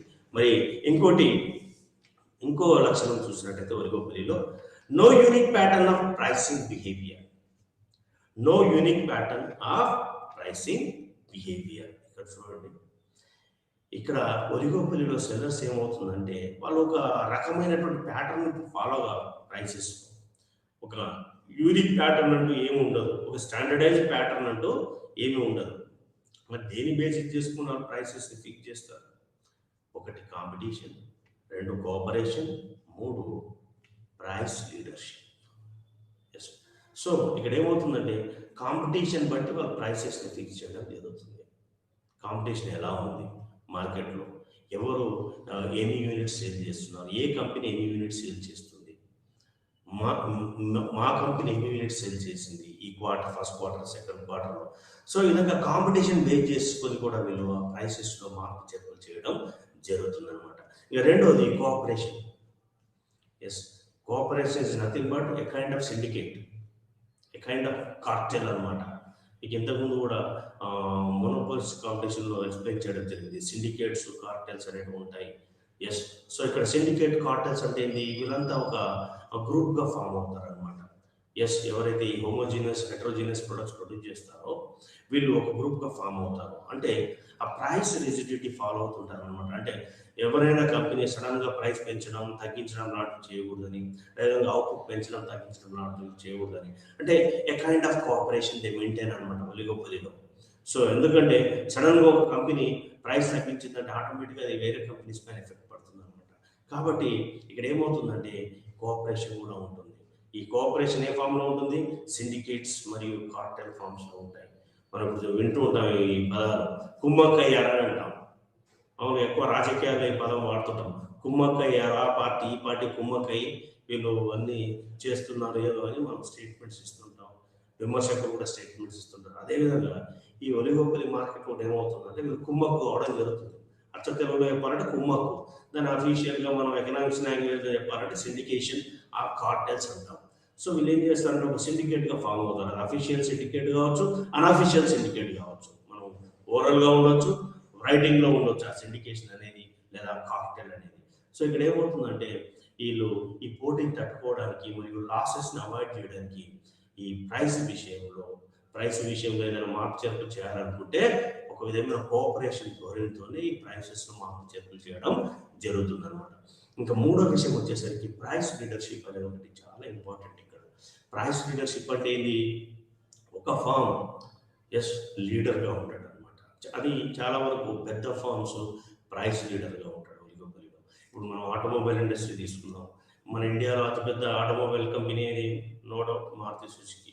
మార్కెట్లో వాళ్ళ వాటా దాదాపు 50-60% దాకా ఉంటుంది. ఒకప్పుడు 78% ఉండేది. ఈ మధ్య చాలా మల్టీనేషనల్ కంపెనీస్ ఇండియన్ ఆటోమొబైల్ ఇండస్ట్రీలో ఎంటర్ కావడం, మరియు మారుతి యొక్క ఆ, వాళ్ళ యొక్క షేర్ కూడా తగ్గింది, మార్కెట్ వాటా కూడా తగ్గింది. అయినప్పటికీ లేదా మార్కెట్ లీడర్స్ అనమాట. అంటే 50-60% వాటా అనేది చిన్న వాటా కాదు, చాలా పెద్ద వాటా అనమాట. అంటే thousands of crores of rupees వాళ్ళు ఈ ఆటోమొబైల్ మార్కెట్లో షేర్ని కలిగి ఉన్నారు అనమాట. అంటే ఇప్పుడు చూడండి, ఈ మారుతి అనే అతిపెద్ద కంపెనీ, వీళ్ళు ఏం చేస్తారంటే అన్ని ఆటోమొబైల్స్ కంపెనీలు కలిపి వీళ్ళని ఈ మారుతిని ఒక ప్రైజ్ లీడర్గా ఎన్నుకుంటారు. ప్రైస్ లీడర్గా అంటే వాళ్ళు ఏదైనా మారుతి కంపెనీ వాళ్ళ యొక్క వెహికల్స్ విషయంలో వెహికల్స్ ధర విషయంలో ఏదైనా మార్పులు చేర్పులు చేసినట్లయితే ఆటోమేటిక్గా మిగతా కంపెనీలు కూడా వాళ్ళని ఫాలో అయిపోయి వాళ్ళ ధర లేదా అవుట్పుట్లో ఈ చేంజెస్ చేయడం జరుగుతుంది. సో ప్రైస్ లీడర్షిప్ ప్రధానంగా దేనిపైన ఫోకస్ చేస్తుంది? వాళ్ళ యొక్క వస్తుత్పత్తుల యొక్క ధరల పైన. సో మార్కెట్లో ఏదైతే అతిపెద్ద కంపెనీ ఉంటుందో ఒలిగోపొలి మార్కెట్లో అతిపెద్ద కంపెనీ ఈ ప్రైస్ లీడర్గా వ్యవహరించడం జరుగుతుంది. అతని ప్రైస్కి సంబంధించి ఏ డెసిషన్ తీసుకున్నా ఆటోమేటిక్గా అవి ఇతర కంపెనీలు కూడా ఫాలో అవ్వడం జరుగుతుంది అనమాట. సో దీన్ని మనం ప్రైస్ లీడర్షిప్ అంటాం. అండ్ ఇంకొక ప్రధాన లక్షణం మనం చూద్దాం ఇప్పుడు, ల్యాక్ ఆఫ్ యూనిఫార్మిటీ. అయితే ఇక్కడ యూనిఫార్మిటీ లేకపోవడం అంటే ఏంటి? ఇప్పుడు సపోజ్ ఆటోమొబైల్ ఇండస్ట్రీ తీసుకున్నాం. ఇప్పుడు మీరు మారుతి తీసుకోండి, వాళ్ళకి చాలా పెద్ద ప్లాంట్స్ ఉంటాయి, పెద్ద సెటప్స్ ఉంటాయి. అదేవిధంగా more number of production units ఉంటాయి, more number of selling units ఉంటాయి, మోర్ లేబర్ పవర్ ఉంటుంది, మోర్ ఇన్వెస్ట్మెంట్ ఉంటుంది. అదేవిధంగా మీరు ఇంకో కంపెనీ తీసుకోండి, రేనాల్డో తీసుకోండి, లేదా ఎంజీ తీసుకోండి, కియా మోటార్స్ తీసుకోండి, వాళ్ళకి ఏదో 1-2 ప్రొడక్షన్ ప్లాంట్స్ ఉంటాయి. అదేవిధంగా వాళ్ళ అవుట్లెట్స్, రిటైల్ అవుట్లెట్స్ ఏవైతే ఉంటాయో, డీలర్స్ ఎవరైతే ఉంటారో చాలా పరిమిత సంఖ్యలో ఉంటారు. ఇక్కడ మీరు చూడండి, వాళ్ళ సైజు చూసేసరికి ఇక్కడ యూనిఫామ్కి ఎక్కడా లేదు. మారుతి వచ్చేసి చాలా వెరీ బిగ్గర్ ఆర్గనైజేషన్. అంటే వాళ్ళ ప్లాంట్స్ కావచ్చు, ప్రొడక్షన్ యూనిట్స్ కావచ్చు, అండ్ డీలర్స్ కావచ్చు, డీలర్స్ నెట్వర్క్ కావచ్చు, అదేవిధంగా ఆఫ్టర్ సేల్స్ సర్వీస్ కావచ్చు, టెక్నీషియన్స్ కావచ్చు, సేల్స్ ఫోర్స్ కావచ్చు, హెచ్ఆర్ కావచ్చు. చూడండి, వాళ్ళు చాలా పెద్ద నెట్వర్క్ ఎక్కువ సంఖ్యలో ఉంటుంది అనమాట. మరి అదేవిధంగా చిన్న కంపెనీకి అలాంటి చిన్న కంపెనీస్ తీసుకున్నట్లయితే ఇలా మొత్తం సైజ్ కావచ్చు, వర్క్ ఫోర్స్ కావచ్చు, ఇన్వెస్ట్మెంట్ కావచ్చు తక్కువగా ఉంటుంది. ఇక్కడెక్కడ యూనిఫామిటీ అనేది లేదన్నమాట. యూనిఫామిటీ అంటే ఒకే విధంగా లేరు వీళ్ళు. ఏ లాగా బి లేదు, బి లాగా సి ఉండదు, సి లాగా డి ఉండదు. సో అదేవిధంగా కొన్ని సంస్థలు చాలా చిన్నగా ఉంటాయి, కొన్ని చాలా పెద్దగా ఉంటాయి. ఇప్పుడే మీకు ఎక్స్ప్లెయిన్ చేశాను కదా, మారుతి సుజుకి తీసుకున్నాం, చాలా పెద్ద కంపెనీ. అదేవిధంగా టాటా మోటార్స్ తీసుకోండి, అదేవిధంగా అంతర్జాతీయ మార్కెట్ తీసుకుని చూడండి మీరు, మెర్సిడెస్ బెంజ్ కావచ్చు, మెర్సిడెస్ బెంజ్, వోక్స్ వ్యాగన్, ఇటువంటి. అదేవిధంగా హోండా లాంటివి చూడండి మీరు, హ్యూండాయ్ లాంటివి చూడండి మీరు. వివిధ దేశాల్లో వీళ్ళకి బ్రాంచెస్ ఉంటాయి, వివిధ దేశాల్లో వీళ్ళకి ప్రొడక్షన్ ప్లాంట్స్ ఉంటాయి, టెక్నీషియన్స్ ఉంటారు, స్పెషలైజ్డ్ ఇంజనీర్స్ ఉంటారు, ఆఫ్టర్ సేల్స్ టీమ్స్ ఉంటాయి, అండ్ లార్జ్ నెట్వర్క్ ఉంటుంది, డీలర్షిప్ నెట్వర్క్ ఉంటుంది. అంటే మనం అంతర్జాతీయ స్థాయిలో చూసినట్టయితే మల్టీనేషనల్ కంపెనీస్. సో కాబట్టి ఇక్కడ ఏమవుతుందంటే ఇక్కడ యూనిఫామిటీ అనేది ఉండదు అనమాట. ల్యాక్ ఆఫ్ యూనిఫామిటీ అంటే ఒక ఫామ్ పెద్దగా ఉంటుంది, ఒక ఫామ్ చిన్నగా ఉంటుంది, ఒక ఫామ్ మీడియం సైజ్లో ఉంటుంది అనమాట. బట్ వీళ్ళందరూ హోమోజీనియస్ ఆర్ హెట్రోజీనియస్ ప్రొడక్ట్స్ను ప్రొడ్యూస్ చేయడం జరుగుతుంది. అదేవిధంగా ఇంకొక ముఖ్యమైన లక్షణం చూసినట్టయితే మోనోపోలీ ఫీచర్ ఉంటుంది. మోనోపోలీ ఫీచర్ మనం ఈ పేరు చూస్తేనే మనకు అర్థమైపోతుంది. ఒలిగోపోలీ. ఒలిగోపోలీ అంటే ఏంటి? హోమోజీనియస్ ఆర్ హెట్రోజీనియస్ ప్రొడక్ట్స్ని కేవలం కొన్ని కంపెనీలు మాత్రమే ప్రొడ్యూస్ చేస్తుంటాయి. మోనోపోలీలో ఏమవుతుంది? ఒకటే సెల్లర్ ఉంటాడు, అతనే ఆ వస్తువు లేదా సేవను ఉత్పత్తి చేయడం జరుగుతుంది. మరి ఒలిగోపోలీలో ఏంటి? ఒకే రకమైన వస్తువులు లేదా ఒకే రకమైన వస్తువులు చిన్న చిన్న మార్పులతో హెట్రోజీనియస్ ప్రొడక్ట్స్ని కేవలం కొన్ని కంపెనీలు మాత్రమే ఉత్పత్తి చేయడం జరుగుతుంది. సో ఈ మోనోపోలీ ఫీచర్ అనేది మనకి చాలా క్లియర్గా కనిపిస్తుంది. దీనికి బెస్ట్ ఎగ్జాంపుల్ ఏంటంటే కార్టెల్స్ అండ్ సిండికేట్స్.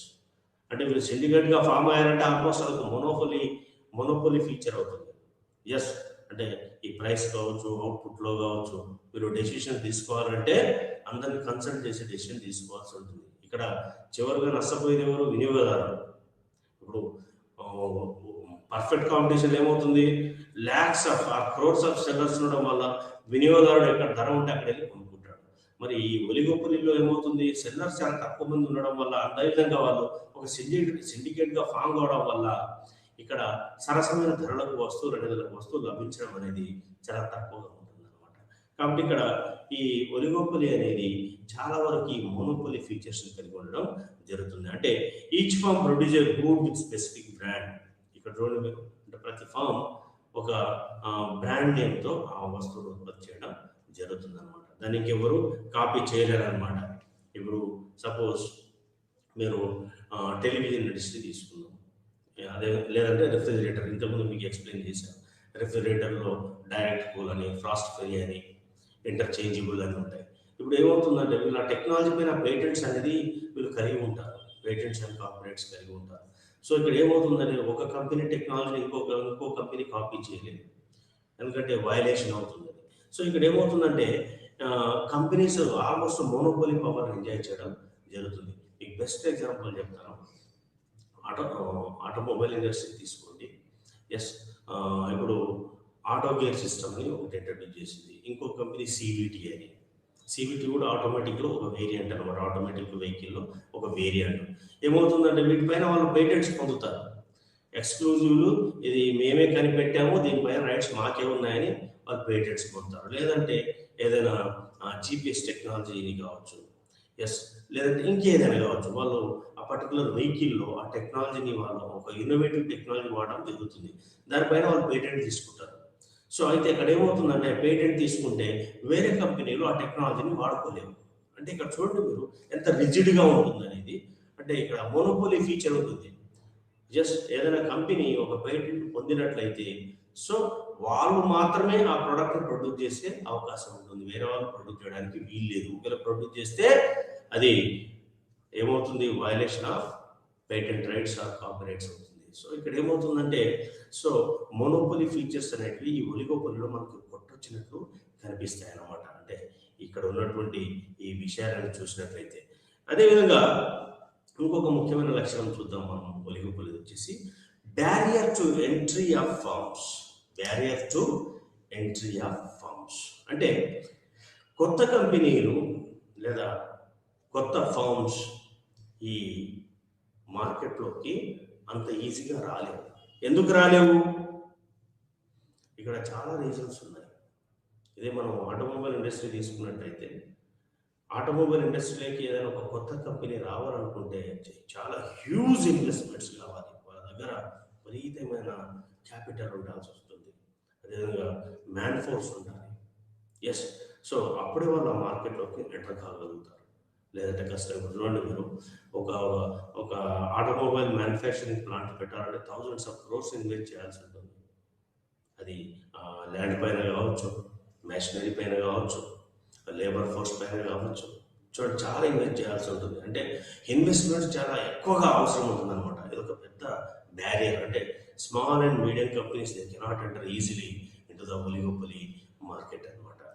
సో అదేవిధంగా ఇక్కడ ఇంకొక విషయం ఏంటంటే కొన్ని ఫార్మ్స్ ఏవైతే ఉంటాయో ఒలిగోపోలీలో వాళ్ళు కొన్నింటిని తమ ఆధీనంలో ఉంచుకుంటారు. సపోజ్ ఇన్పుట్స్ తీసుకుందాం, కొన్ని స్పెషలైజ్డ్ ఇన్పుట్స్ ఉంటాయి, రా మెటీరియల్స్ కావచ్చు, టెక్నాలజీ కావచ్చు, వాటిపైన వాళ్ళు ఫుల్ కంట్రోల్ కలిగి ఉంటారు. అంటే వాళ్ళకి ఎవరైతే ఆ రా మెటీరియల్స్ కానీ ఇన్పుట్స్ని సప్లై చేస్తారో వాళ్ళపైన వీళ్ళు ఫుల్ కంట్రోల్ ఉంటుంది అనమాట. అంటే వాళ్ళు ఇంకా వేరే వాళ్ళకి సప్లై చేయకూడదు అన్నట్లు అగ్రిమెంట్స్ ఉంటాయి వీళ్ళకి. ఎస్, సపోజ్ చూడండి, ఏదైనా ఒక హైబ్రిడ్ మెటల్ ఉంది అనుకుందాం. ఎస్, మనం ఆటోమొబైల్స్లో చాలా వరకు హైబ్రిడ్ మెటల్స్ ఉంటాయి. ఒకప్పుడు కేవలం స్టీల్ ఎక్కువగా వాడి చేసేవాళ్ళు, స్టీల్, అల్యూమినియం. ఇప్పుడు హైబ్రిడ్ మెటల్స్ ఎక్కువగా వాడుతున్నారు, హైబ్రిడ్ ప్లాస్టిక్స్ అని, హైబ్రిడ్ మెటల్స్ ఎక్కువగా వాడుతున్నారు. ఇక్కడ ఏమవుతుందంటే ఆ పర్టికులర్ రా మెటీరియల్స్ ఎవరైతే సప్లై చేస్తారో ఆ హైబ్రిడ్ మెటల్స్ని, సో వాళ్ళు ఈ కంపెనీ వాళ్ళతో అగ్రిమెంట్ చేసుకుంటుంది అనమాట. ఈ హైబ్రిడ్ మెటీరియల్స్ మాకైతే ఏదైతే సప్లై చేస్తున్నారో ఇవి కేవలం మాకు మాత్రమే సప్లై చేయాలి, మీరు ఇంకెవరికి సప్లై చేయకూడదు అని ఒక అగ్రిమెంట్కి వస్తారనమాట. ఇక్కడ చూడండి, అంటే ఆ రా మెటీరియల్ సప్లైర్ ఎవరైతే ఉన్నారో, ఆ ఇన్పుట్స్ ఎవరైతే సప్లై చేస్తున్నారో వాళ్ళు వేరే వాళ్ళకు తమ రా మెటీరియల్స్ని విక్రయించలేరు అనమాట. ఎందుకంటే ఇక్కడ ఆల్రెడీ వీళ్ళకి అగ్రిమెంట్ ఉంటుందన్నమాట. సో ఇది కూడా ఒక బ్యారియర్ అనమాట. అంటే ఈ పెద్ద కంపెనీస్ ఏం చేస్తాయంటే ఇటువంటి కంట్రోలింగ్ అనేటివి చేస్తూ ఉంటాయి అనమాట. అంటే అంటే ఆ ఇన్పుట్స్ కావచ్చు, ఇతర రా మెటీరియల్స్ కావచ్చు, లేదంటే సప్లయర్స్ పైన కావచ్చు, ఇలా కంప్లీట్ కంట్రోల్ అనేది ఉంచుకుంటారు అనమాట. ఎస్. సో అదేవిధంగా పేటెంట్ రైట్స్, లైసెన్సెస్, ఇవి చాలా ఇంపార్టెంట్. ఎస్. ఇప్పుడు మీరు ఈ ఒలిగోపొలి మార్కెట్లో ఒక్కొక్క కంపెనీ కొన్ని వందలు లేదా వేల రకాల పేటెంట్స్ కలిగి ఉంటాయి.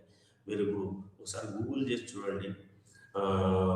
ఈ పేటెంట్ సైట్స్ కలిగిన అత్యంత ఎక్కువ పేటెంట్ సైట్స్ కలిగిన కంపెనీలను ఒకసారి గూగుల్ సెర్చ్ చేసి చూడండి. మీరు ఒక్కొక్క కంపెనీ పేరు మీద hundreds of thousands of patent rights అనేవి మీకు కనిపిస్తాయి. సపోజ్ మీరు ఎల్జీ తీసుకోండి, శాంసంగ్ తీసుకోండి, ఎస్, ఇటువంటి కంపెనీస్ తీసుకోండి వన్ బై వన్. అదేవిధంగా డెల్ తీసుకోండి, మైక్రోసాఫ్ట్ తీసుకోండి. జస్ట్ చూడండి, మీరు ఒక్కొక్క కంపెనీకి తమ పేరు మీద 1000-2000 పేటెంట్ సైట్స్ని రిజిస్టర్ చేసుకొని ఉంటాయి. సో ఈ ఒలిగోపొలీలు ఏమవుతుందంటే వీళ్ళు ఈ పేటెంట్స్, కాపీరైట్స్ వలన ఎస్ ఈ కాంపిటీటర్స్ని దగ్గర కూడా రానివ్వలేరు అనమాట. ఎందుకంటే ఆ పర్టికులర్ టెక్నాలజీ పైన, ఆ ప్రొడక్ట్ పైన, డిజైన్ పైన వాళ్ళకు పూర్తి హక్కులు ఉంటాయి.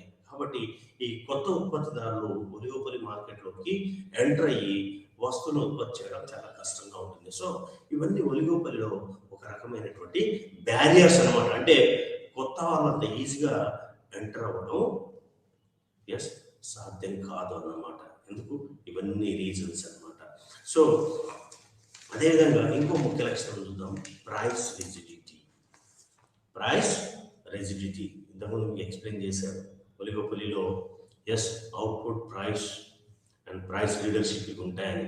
మరి ఒలిగోపొలిలో ప్రైస్ రిజిడిటీ అంటే ఏమిటి అంటే, ప్రైస్ రిజిడిటీ అంటే ధరలో మార్పులు చేయడానికి ఏ సెల్లరు సిద్ధంగా ఉండడు. ఎస్, అది పెంచడం కావచ్చు లేదా తగ్గించడం కావచ్చు.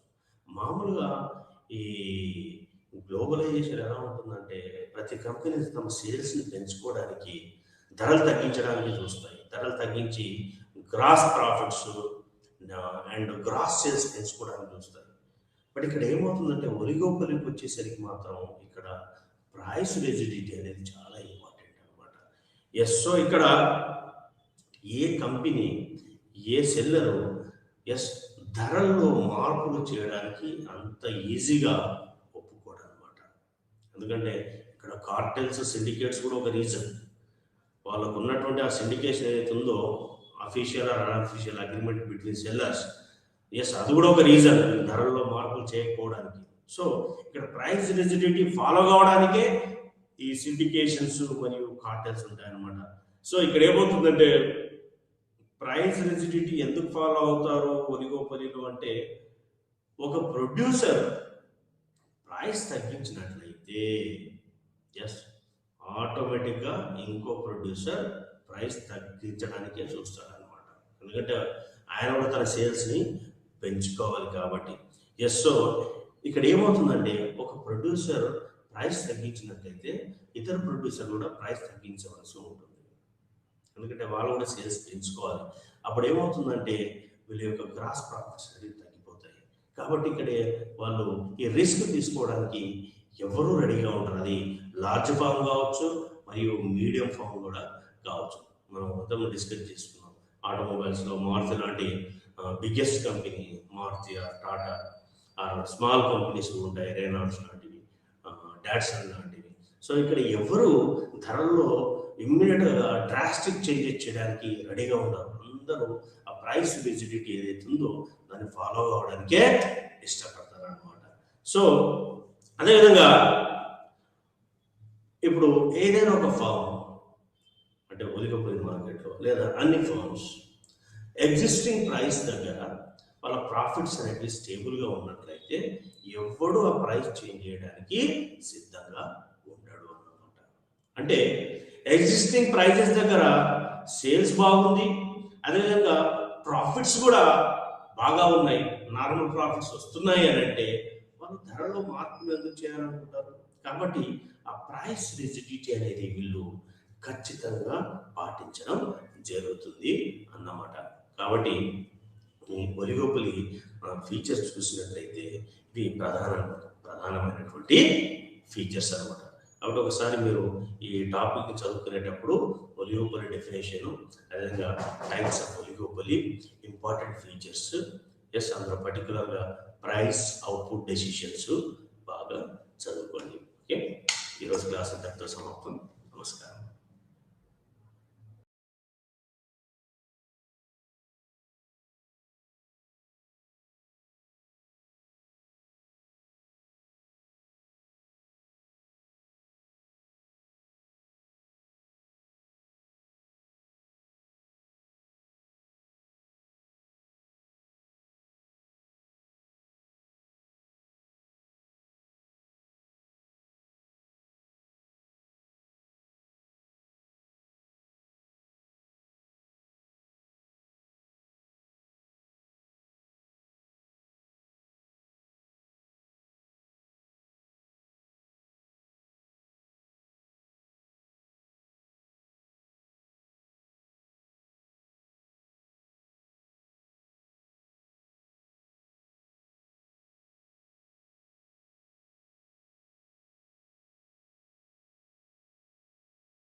নমস্কাৰ।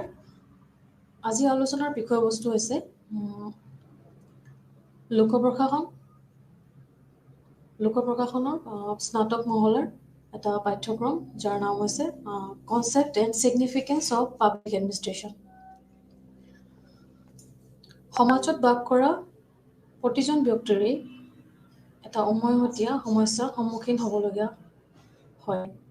এই সমস্যাসমূহৰ সন্মুখীন হ'ব লগা হয় বিভিন্ন মানৱ সভ্যতাৰ আৰম্ভণিৰ পৰাই। সমাজত মানুহে সমাজ পাতি বাস কৰিবলৈ আৰম্ভ কৰাৰ পাছৰ পৰাই কিছুমান উমৈহতীয়া সমস্যাৰ সন্মুখীন হ'ব লগা হৈছিল।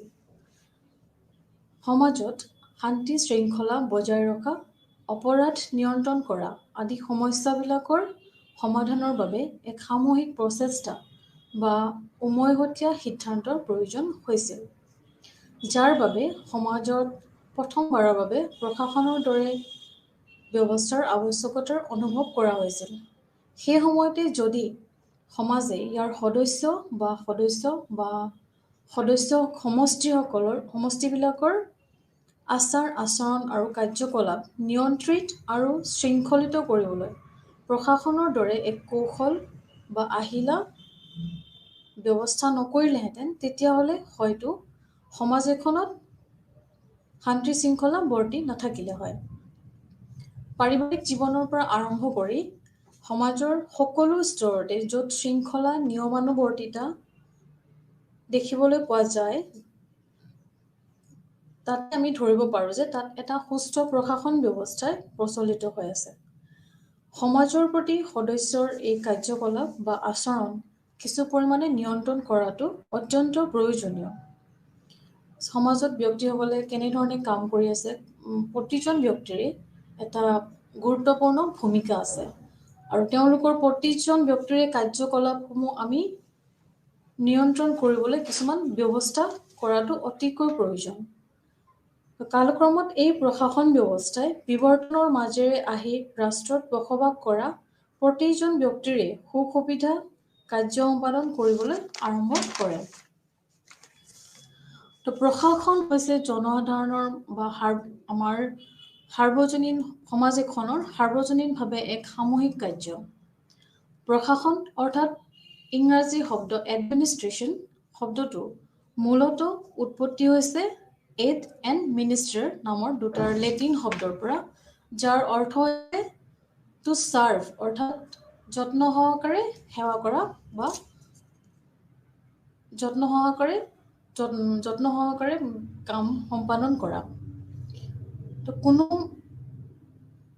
এখন ৰাষ্ট্ৰৰ লক্ষ্য পূৰণৰ উদ্দেশ্যে সংগঠিত নীতি কাৰ্যকৰী বা নিৰ্ধাৰিত সমন্বিত নিয়ন্ত্ৰিত জনগণে সম্পাদন কৰা সমূহ কাৰ্যকলাপকে প্ৰশাসন বুলি কোৱা হয়। এনে অৰ্থত প্ৰশাসন অভিধাটোৱে মেনেজমেণ্ট অফ এফেয়াৰ্ছ অৰ্থাৎ পৰিক্ৰমা ব্যৱস্থাপনাৰ উদ্দেশ্যে জনসাধাৰণক পৰিচালনা কৰাটো বুজি পাওঁ আমি।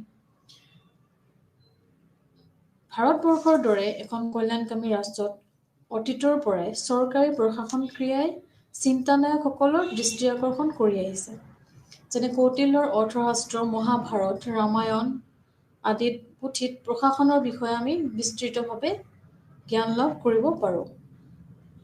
তাৰোপৰি বিশিষ্ট চিন্তাবিদসকল, ৰাজনীতিবিদসকল, বিভিন্ন ধৰণৰ ৰাজনীতিবিদ যেনে অৰিষ্টটল, মেকিয়াভেলি, ৰুছো আদি লিখকৰো এই ক্ষেত্ৰত বিশেষ অৱদান আছে। লোক মানে হৈছে মানুহ অৰ্থাৎ জনসাধাৰণ, আৰু প্ৰশাসন মানে কোনো লক্ষ্য বা উদ্দেশ্য সম্পাদনৰ কাৰণে কৰা সামূহিক প্ৰচেষ্টা আৰু কাৰ্যক বুজায়। বিভিন্ন সময়ত বিভিন্ন চিন্তাবিদে এই লোক প্ৰশাসনৰ সংজ্ঞা বিভিন্ন ধৰণে আগবঢ়াইছে। তাৰে ভিতৰত বিশিষ্ট আমি কিছুমান সংজ্ঞা ক'ব পাৰোঁ। তেওঁ প্ৰসিদ্ধ চিন্তাবিদ এল.ডি. হোৱাইটৰ মতে যথোযোগ্য কৰ্তৃপক্ষই প্ৰস্তুত কৰা ৰাজহুৱা নীতিসমূহক কাৰ্যকৰী কৰা বা সম্পাদনৰ উদ্দেশ্যে কৰা সকলো কাৰ্যই লোক প্ৰশাসন বুলি আমি ক'ব পাৰোঁ। Public administration consists of all those operations having for their purpose the fulfillment or enforcement of public policy as declared by the competent authority. ঠিক তেনেদৰে উইড্ৰ উইলছনৰ মতে লোক প্ৰশাসন হৈছে বিস্তৃত আৰু পদ্ধতিগতভাৱে আইন প্ৰণয়ন কৰা কাৰ্য য'ত প্ৰতিটো নিৰ্দিষ্ট আইনৰ প্ৰয়োগে একোটা প্ৰশাসনিক কাৰ্য হৈ পৰে। তো public administration is detailed and systematic application of law. Every particular applications of law is an art of administration. আৰু এজন চিন্তাবিদ লুথাৰ গুলিকৰ মতে লোক প্ৰশাসন হৈছে প্ৰশাসন বিজ্ঞানৰ এটা অংগ। ই চৰকাৰৰ কামত বিশেষকৈ কাৰ্যপালিকাৰ কামত জড়িত থাকে। কাৰ্যপালিকাতে চৰকাৰী কামবিলাক সম্পাদনা কৰোৱা হয়। Public administration is the part of the science of administration which has to do with government and thus concern itself primarily with the executive branches where the work of the government has to be done. এইদৰে আমি বিভিন্ন ধৰণৰ সংজ্ঞা লোক প্ৰশাসনৰ বিষয়ে আমি পাঠ্যপুথিত পঢ়িবলৈ পাম। ইয়াৰ সংক্ষিপ্তভাৱে মই দুটামান সংজ্ঞা আগবঢ়ালোঁ। ইয়াৰ পিছতে আমি আলোচনা কৰিম লোক প্ৰশাসনৰ প্ৰকৃতি সম্বন্ধে। তো এই লোক প্ৰশাসনৰ সংজ্ঞাবিলাক ভালদৰে বিশ্লেষণ কৰিলে আমি দেখা পাওঁ যে লোক প্ৰশাসনৰ বিষয়বস্তুটো বিভিন্ন চিন্তাবিদে পৃথক পৃথক ধৰণে তেওঁলোকৰ বিভিন্ন দৃষ্টিভংগী সময়ে সময়ে আগবঢ়াই আহিছে। সমাজত ইয়াৰ দৃষ্টিভংগী সময়ে সময়ে পৰিৱৰ্তন হৈ আহিছে। এই দৃষ্টিভংগীসমূহ বিবেচনা কৰিলে আমাৰ বিভিন্ন সমাজ পৰিস্থিতিৰ বিষয়ে বেলেগ বেলেগ সময়ৰ সমাজ পৰিস্থিতিৰ বিষয়ে সেই সময়ৰ প্ৰশাসন ব্যৱস্থাৰ বিষয়ে সেই সময়ৰ অৰ্থনীতি সামাজিক সকলো দিশতে আমি সেই সময়ত কি পৰিস্থিতিত কেনেকৈ সমাজ এখন বৰ্তি আছিল, কেনেকুৱা ধৰণৰ প্ৰশাসন, কেনেকুৱা ধৰণৰ সা সুবিধা জনসাধাৰণে প্ৰশাসনৰ পৰা পাই আছিল বা তেওঁলোকে কি বিচাৰিছিল, প্ৰশাসন শব্দটো তেওঁলোকে কি বিচাৰিছিল সেই বিষয়ে আমি জ্ঞান লাভ কৰিব পাৰোঁ। ইয়াৰ দ্বাৰা লোক প্ৰশাসনৰ প্ৰকৃতি সম্পৰ্কে আমি বিস্তৃতভাৱে জানিব পাৰোঁ। প্ৰথমটো এই চিন্তাবিদসকলে লোক প্ৰশাসনৰ প্ৰকৃতি সম্পৰ্কে দুটা দৃষ্টিভংগী আগবঢ়াইছিলে। প্ৰথমটো কথা হৈছে তেওঁলোকৰ এই দৃষ্টিভংগীৰ জৰিয়তে লোক প্ৰশাসনৰ কিছুমান বিভিন্ন অৰ্থ আমি লুকাই আছে, তাৰ বিষয়ে আমি আলোচনা কৰিম। প্ৰথমটো দৃষ্টিভংগী হৈছে অভিন্ন দৃষ্টিভংগী, যিটো ইংৰাজীত ইন্টিগ্ৰেল ভিউ। এই দৃষ্টিভংগীৰ মতে প্ৰশাসন বুলিলে জনসাধাৰণৰ বাবে সম্পাদন কৰা সকলো কাৰ্যকে বুজায়। প্ৰশাসন পৰিচালনাৰ বাবে বহুতো ধৰণৰ কৰ্মচাৰী থাকে। সেইসকলৰ ভিতৰত এফালে থাকে পৰিচালক, নিৰ্দেশক, নীতি নিৰ্দেশক ইত্যাদি, আৰু আনফালে থাকে কেৰাণী, পিয়ন আৰু সাধাৰণ আন আন কৰ্মচাৰীসকল। এই প্ৰতিজন কৰ্মচাৰীয়ে মুখ্য কাৰ্যপালিকাই হওক বা শ্ৰমিকেই হওক প্ৰশাসনত কম বেছি পৰিমাণে জড়িত হৈ থাকে। কিছুমান চিন্তাবিদৰ মতে প্ৰশাসনৰ ক্ষেত্ৰত সকলোৰে কাম সমানে গুৰুত্বপূৰ্ণ আৰু সকলোৱে প্ৰশাসনৰ উদ্দেশ্য পূৰণত সহায় কৰে। এই ধৰণৰ দৃষ্টিভংগী চিন্তাবিদসকলৰ মতে সৰু ডাঙৰ প্ৰশাসনত যেনেকুৱা ধৰণৰ কৰ্মচাৰী হওক সকলোৰে সমানে গুৰুত্ব আছে। তো গতিকে প্ৰশাসনৰ সকলো কাম উদ্দেশ্য পূৰণত এই সকলো কৰ্মচাৰী সমানেই গুৰুত্বপূৰ্ণ ভূমিকা পালন কৰাৰ বাবে এই প্ৰশাসন কাম কাজ অভিন্ন বা অখণ্ডিত বুলি কোৱা হয়। তাৰপিছতে আমি আলোচনা কৰিম দ্বিতীয়টো দৃষ্টিভংগী, সেইটো হৈছে পৰিচালনাৰ মূলক দৃষ্টিভংগী। এই পৰিচালনামূলক দৃষ্টিভংগীত লোক প্ৰশাসনৰ প্ৰকৃতি সম্পৰ্কে আমি চালি জাৰি চালে দেখা পাম যে ইয়াতে মূলতঃ পৰিচালক বৰ্গকহে গুৰুত্ব দিয়া হয়। এই দৃষ্টিভংগীৰ মতে প্ৰশাসনৰ দায়িত্ব অকল পৰিচালকসকলেহে বহন কৰে। এই দৃষ্টিভংগীৰ সমৰ্থকসকলৰ মতে কোনো প্ৰশাসন কেৱল চৰকাৰৰ কাৰ্যপালিকা বিভাগৰ কাৰ্যাৱলীহে সামৰি লয়, কিন্তু প্ৰকৃতাৰ্থত ইয়াত অকল কাৰ্যপালিকাৰ কামেই নাথাকে, ইয়াত চৰকাৰৰ আন আন অংগসমূহো প্ৰশাসনে সামৰি লয় আৰু ওতঃপ্ৰোতভাৱে জড়িত হৈ থাকে। চৰকাৰৰ আটাইকেইটা অংগৰ কাৰ্যৰ লগত লোক প্ৰশাসনৰ এটা ঘনিষ্ঠ সম্পৰ্ক আছে। সততা, মিতব্যয়িতা, কাৰ্যদক্ষতা, পাৰদৰ্শিতা লোক প্ৰশাসনৰ মূল বিষয়বস্তু। এই নীতিসমূহৰ ওপৰত ভিত্তি কৰিয়ে প্ৰশাসনৰ তত্ত্বসমূহ আমাৰ গঢ় লৈ উঠিছে। এই প্ৰশাসনৰ তত্ত্বসমূহ আমি ভালকৈ আলোচনা কৰিলে এটা পৰ্যায়ে আমি আলোচনা কৰিলে দেখা পাওঁ যে ইয়াৰ প্ৰকৃতি সম্পৰ্কে আমি জানিবলৈ হ'লে ইয়াৰ ব্যাপক এটা আলোচনা প্ৰয়োজন। 1887 চনত পোনপ্ৰথমবাৰৰ বাবে উইড্ৰ' উইলছনে এখন গ্ৰন্থ প্ৰকাশ কৰিছিল যাৰ নাম আছিল দ্য ষ্টাডি অফ এডমিনিষ্ট্ৰেশ্যন। এই গ্ৰন্থখন ৰচনা কৰাৰ পৰাই লোক প্ৰশাসনৰ প্ৰকৃতি সম্পৰ্কীয় এটা নতুন অধ্যায়ৰ সূচনা হৈছিল আমাৰ সমাজত। তো তেওঁলোকে সেই সময়ত প্ৰশাসন আৰু ৰাজনীতিৰ মাজত এক বিভাজন আছে বুলি মত প্ৰকাশ কৰিছিল। উইড্ৰ' উইলছনৰ এই চিন্তাধাৰাই আমাৰ লোক প্ৰশাসনৰ এটা নতুন দিশৰ সূচনা কৰিলে। উইড্ৰ' উইলছনৰ মতে প্ৰশাসন আৰু ৰাজনীতিৰ মাজত যিটো পলিটিকেল এডমিনিষ্ট্ৰেশ্যন ডিক্টনমি শীৰ্ষক আমি এটা চিন্তা চৰ্চা পৰৱৰ্তী পৰ্যায়ত আলোচনা কৰিম। এই পলিটিকেল এডমিনিষ্ট্ৰেশ্যন ডিক্টনমি মতে ৰাজনীতিৰ লগত লোক প্ৰশাসনৰ কোনো সম্পৰ্ক নাই। ই হৈছে সম্পূৰ্ণ স্বতন্ত্ৰ। ৰাজনীতিয়ে চৰকাৰী নীতি নিৰ্ধাৰণ আদি গ্ৰহণ কৰে আৰু লোক প্ৰশাসনে তেনে নীতি সিদ্ধান্ত আদি কাৰ্যকৰী কৰে। আন কথাত ক'বলৈ গ'লে ৰাজনীতি য'তেই শেষ হৈছে তাৰ পৰাই আমাৰ লোকতন্ত্ৰত আমাৰ লোক প্ৰশাসনৰ আৰম্ভ হৈছে। তাৰোপৰি প্ৰশাসনৰ লগত যদি ৰাজনীতি জড়িত থাকে তেন্তে প্ৰশাসন কাৰ্যত ই দুৰ্নীতিক কেতিয়াবা প্ৰশ্ৰয় দিব পাৰে। ৰাজনীতি আৰু লোক প্ৰশাসন বিভাজন সম্পৰ্কীয় উইড্ৰ' উইলছনৰ ধাৰণাৰ প্ৰতি আৰু কেইজনমান চিন্তাবিদ যেনে Willoughby White, Luther Gulick, Henri Fayol আদিয়ে মত পোষণ কৰা দেখা যায়। তেওঁলোকৰ মতে লোক প্ৰশাসনৰ নিজস্ব দৰ্শন, নীতি নিয়ম আৰু যিবিলাক ৰাজনীতিৰ পৰা সম্পূৰ্ণ পৃথক। ৰাজনীতিৰ কৰ্মক্ষেত্ৰ নিৰ্ধাৰণ আনহাতে প্ৰশাসনৰ কাৰ্যক্ষেত্ৰৰ সৈতে নীতিৰ কাৰ্যকৰীকৰণ, প্ৰশাসনত ৰাজনীতিৰ অন্তৰ্ভুক্তিকৰণ আদি কাৰ্যত বেমেজালিৰ সৃষ্টি কৰে। সেয়েহে ৰাজনীতি আৰু প্ৰশাসন পৰস্পৰৰ পৰা পৃথক হ'ব লাগে। এই পৰিপ্ৰেক্ষিতত ডিউইট ৱাল্ডোৱে 1940 চনত প্ৰশাসনত নতুন আৰু পুৰণি চিন্তাবিদৰ মাজত কিছুমান বিভাজনৰ ৰেখা অভিহিত কৰিছিল। আন এজন চিন্তাবিদসকলৰ মতে তেওঁলোকেও আন বিভিন্ন ধৰণৰ মতভেদ আৰম্ভ কৰিছিল, যাৰ ফলত এই ৰাজনীতিত দ্বিবিভাজিত নীতিক মানি লোৱা নাছিল। তেওঁলোকৰ মতে প্ৰশাসনৰ পৰা ৰাজনীতিক সম্পূৰ্ণৰূপে বিচ্ছিন্ন কৰাটো সম্ভৱ নহয়। হয়, কিছুমান চিন্তাবিদসকলে এইটো চিন্তা চৰ্চা কৰি পাইছিল যে প্ৰশাসনক ৰাজনীতিৰ পৰা বিচ্ছিন্ন কৰিব নোৱাৰি। যদিহে ৰাজনীতিৰ উদ্দেশ্য নীতি নিৰ্ধাৰণ হয় তেন্তে সেই নীতিৰ আসোঁৱাহসমূহ দূৰ কৰি কেনেকৈ উত্তম ধৰণে নীতি নিৰ্ধাৰণ কৰিব পাৰি সেয়া প্ৰশাসনে স্থিৰ কৰিব লাগে। আৰু সেইবিলাক কেতিয়া হ'ব যেতিয়া প্ৰশাসন আৰু ৰাজনীতি ওতঃপ্ৰোতভাৱে জড়িত হৈ থাকিব।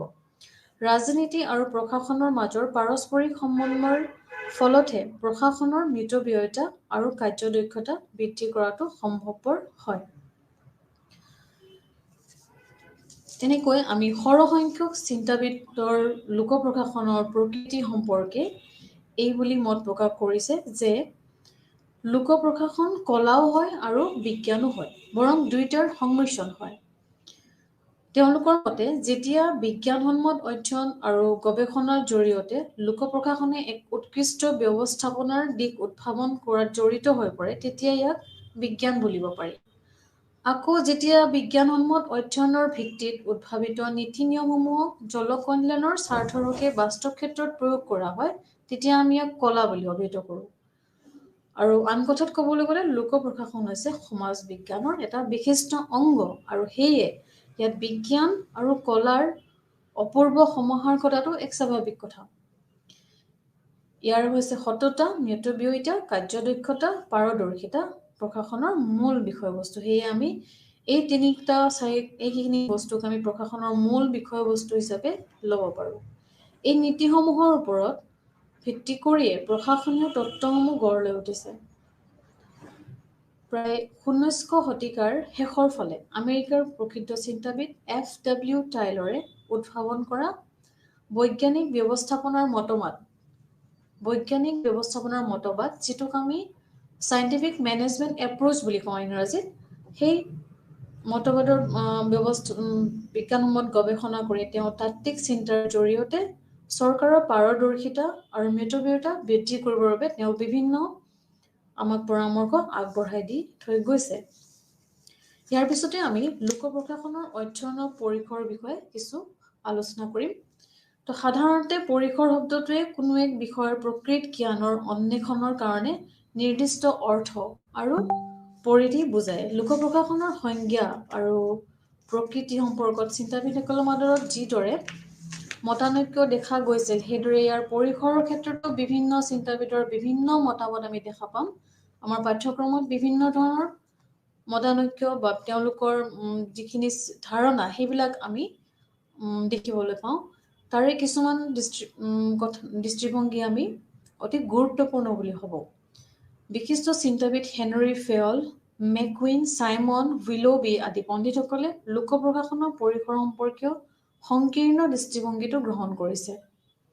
তেওঁলোকৰ মতে প্ৰশাসনৰ সংগঠন, কৰ্মচাৰী নিযুক্তি, পৰিচালনা, বিত্ত, প্ৰশাসনীয় দায়বদ্ধতা আদি সংক্ৰান্তীয় কাৰ্যসমূহ লোক প্ৰশাসনৰ অধ্যয়নৰ পৰিসৰৰ ভিতৰুৱা হোৱা উচিত।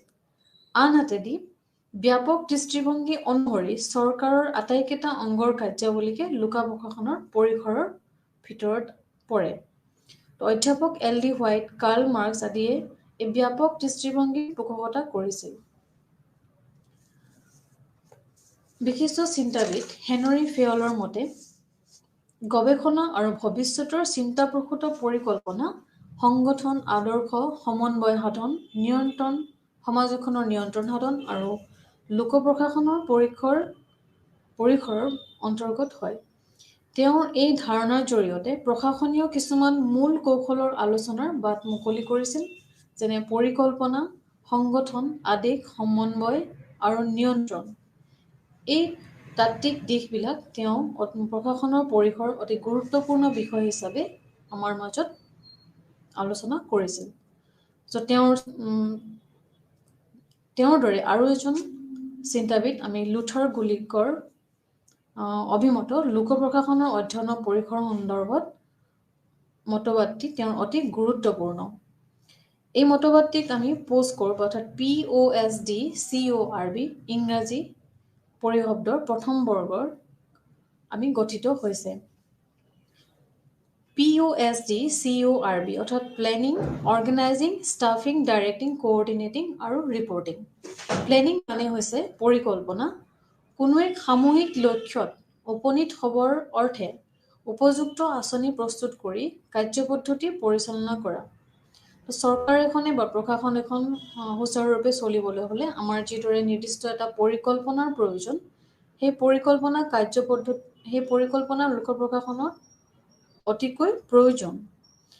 পৰিকল্পনা অবিহনে যিকোনো এখন প্ৰশাসন আমি সুচাৰুৰূপে পৰিচালনা কৰিব নোৱাৰোঁ। দ্বিতীয়তে হৈছে অৰ্গেনাইজেশ্যন অৰ্থাৎ সংগঠন। লোক প্ৰশাসন সামূহিক কাৰ্য। ইয়াত সমাজৰ সকলো লোককে সামৰি লোৱা হয়। নিৰ্ধাৰিত লক্ষ্যত উপনীত হ'বলৈ হ'লে উপযুক্ত কৰ্তৃপক্ষ প্ৰতিষ্ঠা কৰি শাখা উপশাখা সৃষ্টি কৰি প্ৰশাসনক গঠন কৰা হয়।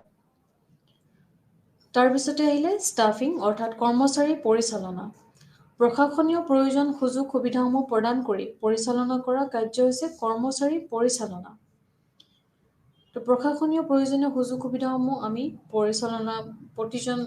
এখন প্ৰশাসনত পৰিচালনা নহ'লে সেইবোৰৰ বেমেজালিৰ সৃষ্টি হয় আৰু প্ৰশাসনত বাধাৰ সৃষ্টি হয়। তো এখন কৰ্মচাৰী পৰিচালনাৰ সুব্যৱস্থা থাকিলেহে প্ৰশাসন এখন শান্তিৰে বৰ্তি থাকিব পাৰে। তাৰপিছতে আমি ক'ব পাৰোঁ ডাইৰেকশ্যন অৰ্থাৎ নিৰ্দেশনা। এই প্ৰশাসনীয় উচ্চপদস্থ বিষয়াই কাৰ্য সম্পাদনৰ বাবে নিম্ন পৰ্যায়ৰ কৰ্মচাৰীলৈ নিৰ্দেশ প্ৰেৰণ কৰিব পাৰে। তাৰপিছতে আহিলে কোঅৰ্ডিনেশ্যন অৰ্থাৎ সমন্বয়। সমন্বয় কাৰ্য সম্পাদনৰ বাবে সৃষ্টি কৰা শাখা উপশাখা সমূহৰ মাজত পাৰস্পৰিক বুজাবুজি সৃষ্টি কৰা আৰু একে কৰ্মৰ পুনৰাবৃত্তি প্ৰতিৰোধ কৰা ব্যৱস্থা। তাৰপিছতে আমি ক'ব পাৰোঁ ৰিপৰ্টিং অৰ্থাৎ প্ৰতিবেদন দাখিলকৰণ। নিম্নস্তৰীয় বিষয়াই যাৱতীয় নথি-পত্ৰৰ সৈতে প্ৰশাসনীয় কাম-কাজৰ অগ্ৰগতি সম্পৰ্কে উচ্চস্তৰীয় কৰ্তৃপক্ষক অৱগত কৰিব লাগে। তো নিম্নস্তৰীয় বিষয়ৰ বাবে কেনেধৰণে প্ৰশাসনত কেনেধৰণে কাম-কাজত আগবাঢ়ি আছে তেওঁলোকে সদায় আমাৰ উচ্চ বৰ্গৰ কৰ্তৃপক্ষক সদায় অৱগত কৰিব লাগে। কেনেদৰে পৰিচালনা কৰিছে, তেওঁলোকে কি অসুবিধা পাই আছে, তেওঁলোকৰ নীতি নিয়মসমূহ কেনেধৰণে আগবাঢ়ি গৈছে, সেইখিনি আমি উচ্চপদস্থ আন কৰ্তৃপক্ষক সময়ে সময়ে অৱগত কৰাটো অতিকৈ প্ৰয়োজন। বাজেটিং অৰ্থাৎ বাজেট প্ৰস্তুত। বিত্তীয় প্ৰশাসন পৰিচালনা বাজেট প্ৰস্তুত কৰি অৰ্থনৈতিক ব্যৱস্থাৰ নিয়ন্ত্ৰণ কৰাটো লোক প্ৰশাসনৰ এক গুৰুত্বপূৰ্ণ অংশ। এইদৰে আমি এই উল্লেখযোগ্য পোষ্ট মতবাদী লুথাৰ গুলিকৰ লোক প্ৰশাসনৰ পৰিসৰৰ এটা গুৰুত্বপূৰ্ণ ভূমিকা আগবঢ়াইছে। উল্লেখযোগ্য যে যিকোনো কাৰ্যপালিকাৰ কাৰ্যক্ষেত্ৰত এই নীতিসমূহ প্ৰয়োগ হয়, সেয়ে লোক প্ৰশাসনৰ অধ্যয়নৰ ক্ষেত্ৰতো এই নীতিসমূহৰ বিশদ আলোচনা কৰা হয়। বিভিন্ন সময়ত বিভিন্ন ধৰণৰ চিন্তাবিদে ইয়াৰ বিশ্লেষণ বিভিন্ন ধৰণে কৰিছে। তো লোক প্ৰশাসনৰ বিভিন্ন নীতিসমূহ আইনৰ ৰূপত উপলব্ধ হয়। এই নীতি নিৰ্ধাৰণ প্ৰক্ৰিয়াত আইন সভা, কাৰ্যপালিকা আৰু বিভিন্ন প্ৰশাসনীয় স্থায়ী ব্যৱস্থাসমূহ পাৰস্পৰিক সম্বন্ধ আছে। বহু সময়ত কি হয়, বিচাৰ বিভাগৰ সাংবিধানিক বিধানসমূহে প্ৰচলিত নীতি আৰু ভৱিষ্যতৰ নীতিৰ ওপৰত যথেষ্ট প্ৰভাৱ পেলায়। এনেদৰে বিশ্লেষণ কৰি চালে আমি ক'ব পাৰোঁ যে প্ৰশাসনৰ অধ্যয়নৰ পৰিসৰ অধিক বিস্তৃত। ই কেৱল প্ৰশাসনীয় কৌশলসমূহৰ উন্নতিকৰণৰ লগতেই যে জড়িত হয় এনে নহয়, বৰং লোক প্ৰশাসনৰ পাৰিপাৰ্শ্বিক আৰু মানৱীয় দিশসমূহো ই সামৰি লয়। তদুপৰি প্ৰশাসনে যিটো পৰিৱেশত ক্ৰিয়া কৰে, সেই পৰিৱেশৰ ওচৰত ই যথোচিত গুৰুত্ব আৰোপ কৰে। ইয়াৰ উপৰিও বৰ্তমান আমাৰ লোক প্ৰশাসনে বিভিন্ন পৰ্যায় যেনে স্থানীয়, ৰাজ্য, আন্তঃৰাষ্ট্ৰীয় সকলো ধৰণৰ সংগঠনকে অধ্যয়নৰ পৰিধিৰ ভিতৰত সামৰি লৈছে। ইয়াৰ অধ্যয়নৰ পৰিধি অকল আমাৰ এখন স্থানীয় বিষয়তে নহয়, ইয়াৰ পৰিসৰ হৈছে আন্তঃৰাষ্ট্ৰীয় পৰ্যায়লৈকে। লোক প্ৰশাসনৰ অধ্যয়নৰ বাস্তৱবিদ্যা সম্পৰ্কীয় দৃষ্টিভংগী, যিটো আমি ইক'লজিকেল এপ্ৰ'চ বুলি কওঁ, সেইটো হৈছে প্ৰশাসনৰ অধ্যয়নৰ পৰিধি এক নতুন পৰ্যায়লৈ সম্প্ৰসাৰিত কৰিছে। সকলো পৰ্যায়ে আমি থ্ৰুতে ক'ব পাৰোঁ যে জনসাধাৰণক সুখী, সমৃদ্ধিশালী জীৱন-যাপনৰ লগত জড়িত সকলো ধৰণৰ ৰাজহুৱা কাৰ্যকলাপ লোক প্ৰশাসনৰ অধ্যয়নৰ পৰিধিৰ অন্তৰ্ভুক্ত।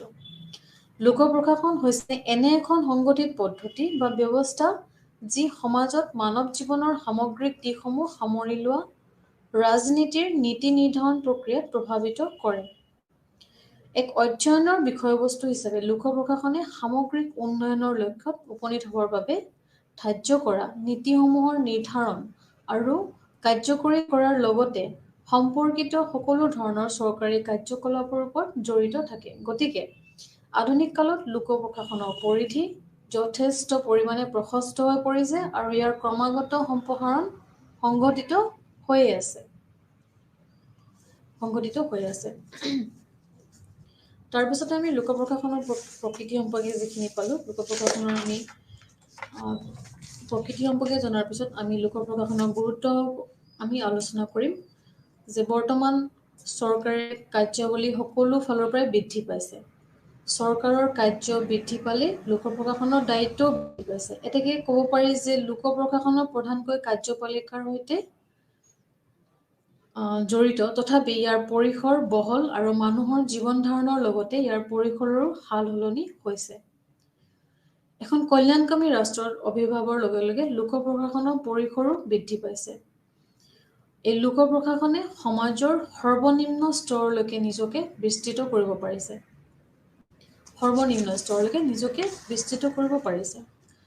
জনসাধাৰণৰ দ্বাৰা গঠিত, জনসাধাৰণৰ স্বাৰ্থৰ বাবে পৰিচালিত আৰু জনসাধাৰণৰ প্ৰতি দায়বদ্ধশীল গণতান্ত্ৰিক শাসন ব্যৱস্থাত আমাৰ প্ৰশাসন লোক প্ৰশাসন শব্দৰ এনে সাৰ্থকতাই নাই য'ত জনগণক সেৱা কৰা, তেওঁলোকক সৰ্বতো প্ৰকাৰে স্বাৰ্থ ৰক্ষা কৰা আৰু কল্যাণ সাধন কৰা সকলো ধৰণৰ গণতান্ত্ৰিক চৰকাৰেৰে কৰ্তব্য।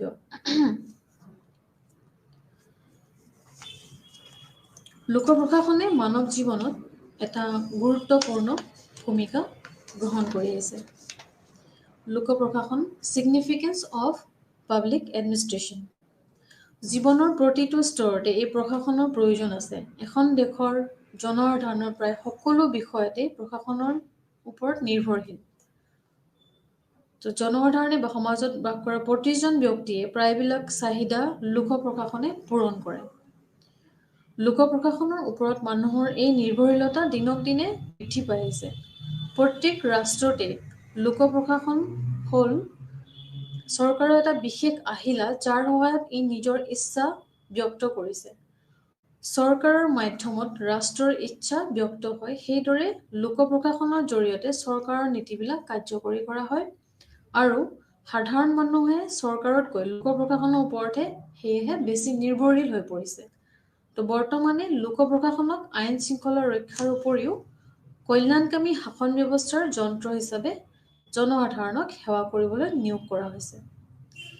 এতেকে দেখা গ'ল যে লোক প্ৰশাসনে মানৱ জীৱনৰ এটা গুৰুত্বপূৰ্ণ ভূমিকা গ্ৰহণ কৰিছে।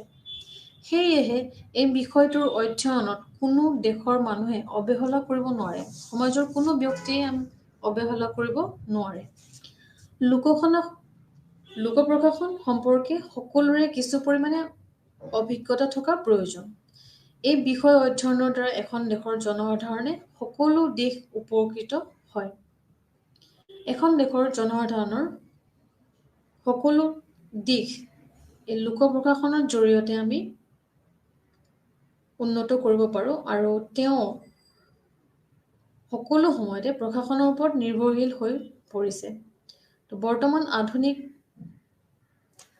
আধুনিক চৰকাৰ ব্যৱস্থাত লোক প্ৰশাসনৰ ওপৰতে জনসাধাৰণ নিৰ্ভৰশীল। গতিকে শিক্ষানুষ্ঠানবিলাকত এই বিষয়টো অধ্যয়ন কৰিবলৈ সুযোগ দিয়া উচিত। উচ্চ মাধ্যমিক স্তৰত এই বিষয়টো সমাজ বিজ্ঞানৰ এটা শাখা হিচাপে পাঠদান কৰিব পাৰি, কিন্তু মহাবিদ্যালয় বা বিশ্ববিদ্যালয় স্তৰত ইয়াক লোক প্ৰশাসনক এটা পৃথক বিষয়বস্তু হিচাপে আমি মৰ্যাদা দিয়া উচিত, কাৰণ ছাত্ৰ ছাত্ৰী হ'ল ভৱিষ্যতৰ প্ৰশাসক। লোক প্ৰশাসনৰ জৰিয়তে তেওঁলোকে ভৱিষ্যতে প্ৰশাসক হ'বলৈ সহায় হ'ব বা ইয়াৰ উপৰি তেওঁলোকে প্ৰশাসনৰ বিষয়ে যথেষ্ট জ্ঞান লাভ কৰিব পাৰিব আৰু প্ৰশাসনক ভৱিষ্যতে তেওঁলোকে বিভিন্ন ধৰণৰ সহযোগিতা আগবঢ়াব পাৰিব। জনসাধাৰণৰ সহযোগিতা বিনে কোনো এখন দেশৰ প্ৰশাসন যিহেতু কৃতকাৰ্য হ'ব নোৱাৰে, গতিকে লোক প্ৰশাসনৰ বিষয়ে পাঠদানৰ ওপৰত গুৰুত্ব দিয়াটো সকলোৰে কৰ্তব্য। লোক প্ৰশাসন বিনে আধুনিক জীৱন যাপন কথাও আমি চিন্তা কৰিব নোৱাৰোঁ।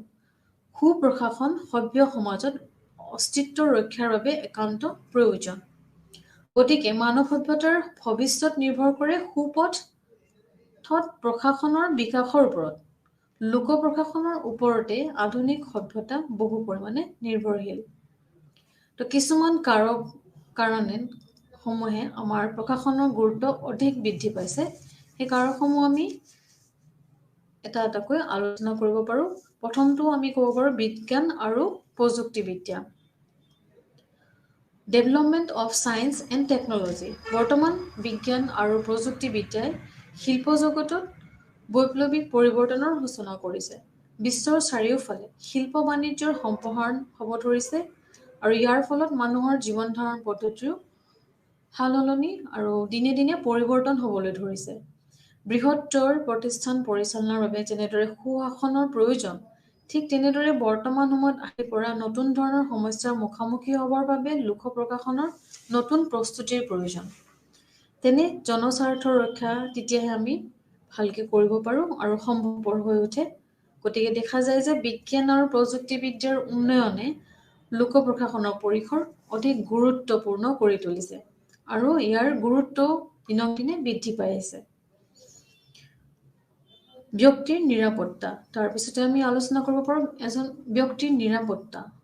যেতিয়া সমাজ এখনত আইন শৃংখলা বৰ্তি থাকিব, তেতিয়াহে সকলো ব্যক্তিৰ নিৰাপত্তাও বৰ্তি থাকিব। নিৰাপত্তাহীন সমাজত মানুহৰ জীৱনৰ মূল্য একেবাৰে নাই।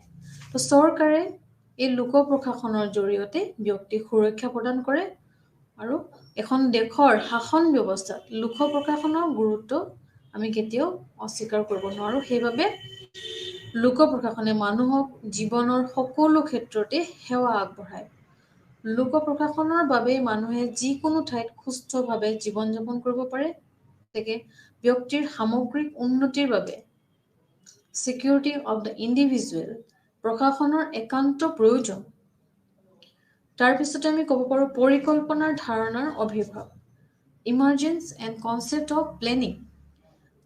বৰ্তমান প্ৰায়বিলাক দেশতে আৰ্থ-সামাজিক উন্নতিৰ বাবে চৰকাৰে পৰিকল্পনা ৰচনা কৰিছে।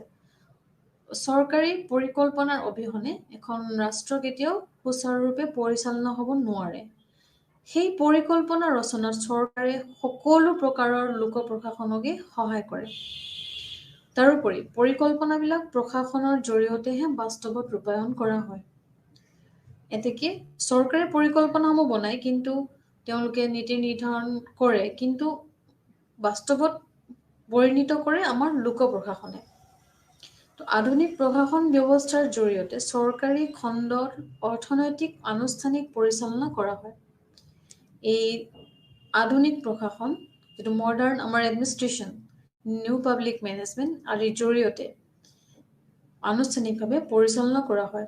লোক প্ৰশাসনে পৰিকল্পিত অৰ্থনৈতিক ব্যৱস্থাৰ কৃতকাৰ্যতাৰ বাবে সাধাৰণ ৰাইজৰ অৰ্থনৈতিক কাৰ্যাৱলীও নিয়ন্ত্ৰণ কৰিবলগীয়া হয়। তাৰপিছতে আহিলে যুদ্ধৰ আকাংক্ষা। পৃথিৱীত দিনক দিনে শীতল যুদ্ধৰ পৰিৱেশ আহিছিল, সিদিনালৈকে আছিল, আৰু এই শীতল যুদ্ধৰ পৰিৱেশ বৰ্তমান অন্ত পৰিছে, কিন্তু মানুহৰ মনৰ পৰা যুদ্ধৰ বিভীষিকা আঁতৰ হোৱা নাই। প্ৰত্যেক ৰাষ্ট্ৰই আত্মৰক্ষাৰ বাবে নিজকে সাজু কৰি ৰাখিব বিচাৰে, আৰু যাতে ইয়াৰ যিকোনো মুহূৰ্ততে ৰাষ্ট্ৰই যুদ্ধকালীন পৰিস্থিতিৰ সন্মুখীন হ'ব পাৰে।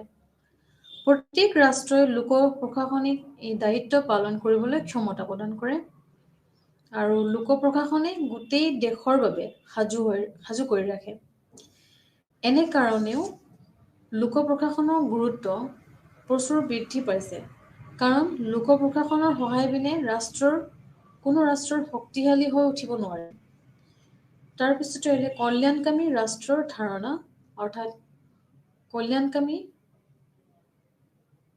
অৰ্থাৎ কনচেপ্ট অফ ৱেলফেয়াৰ ষ্টেট।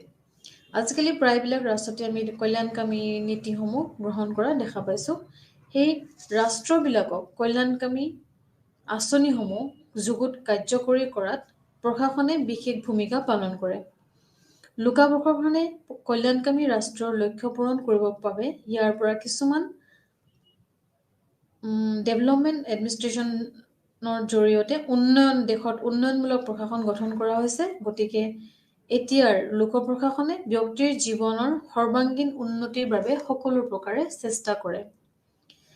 এই লোক প্ৰশাসন হ'ল মানুহৰ অভিভাৱক। এতিয়াৰ লোক প্ৰশাসন হৈছে আমাৰ অভিভাৱক, শিক্ষক, সেৱক। কল্যাণকামী ৰাষ্ট্ৰত লোক প্ৰশাসনৰ গুৰুত্ব সেইকাৰণে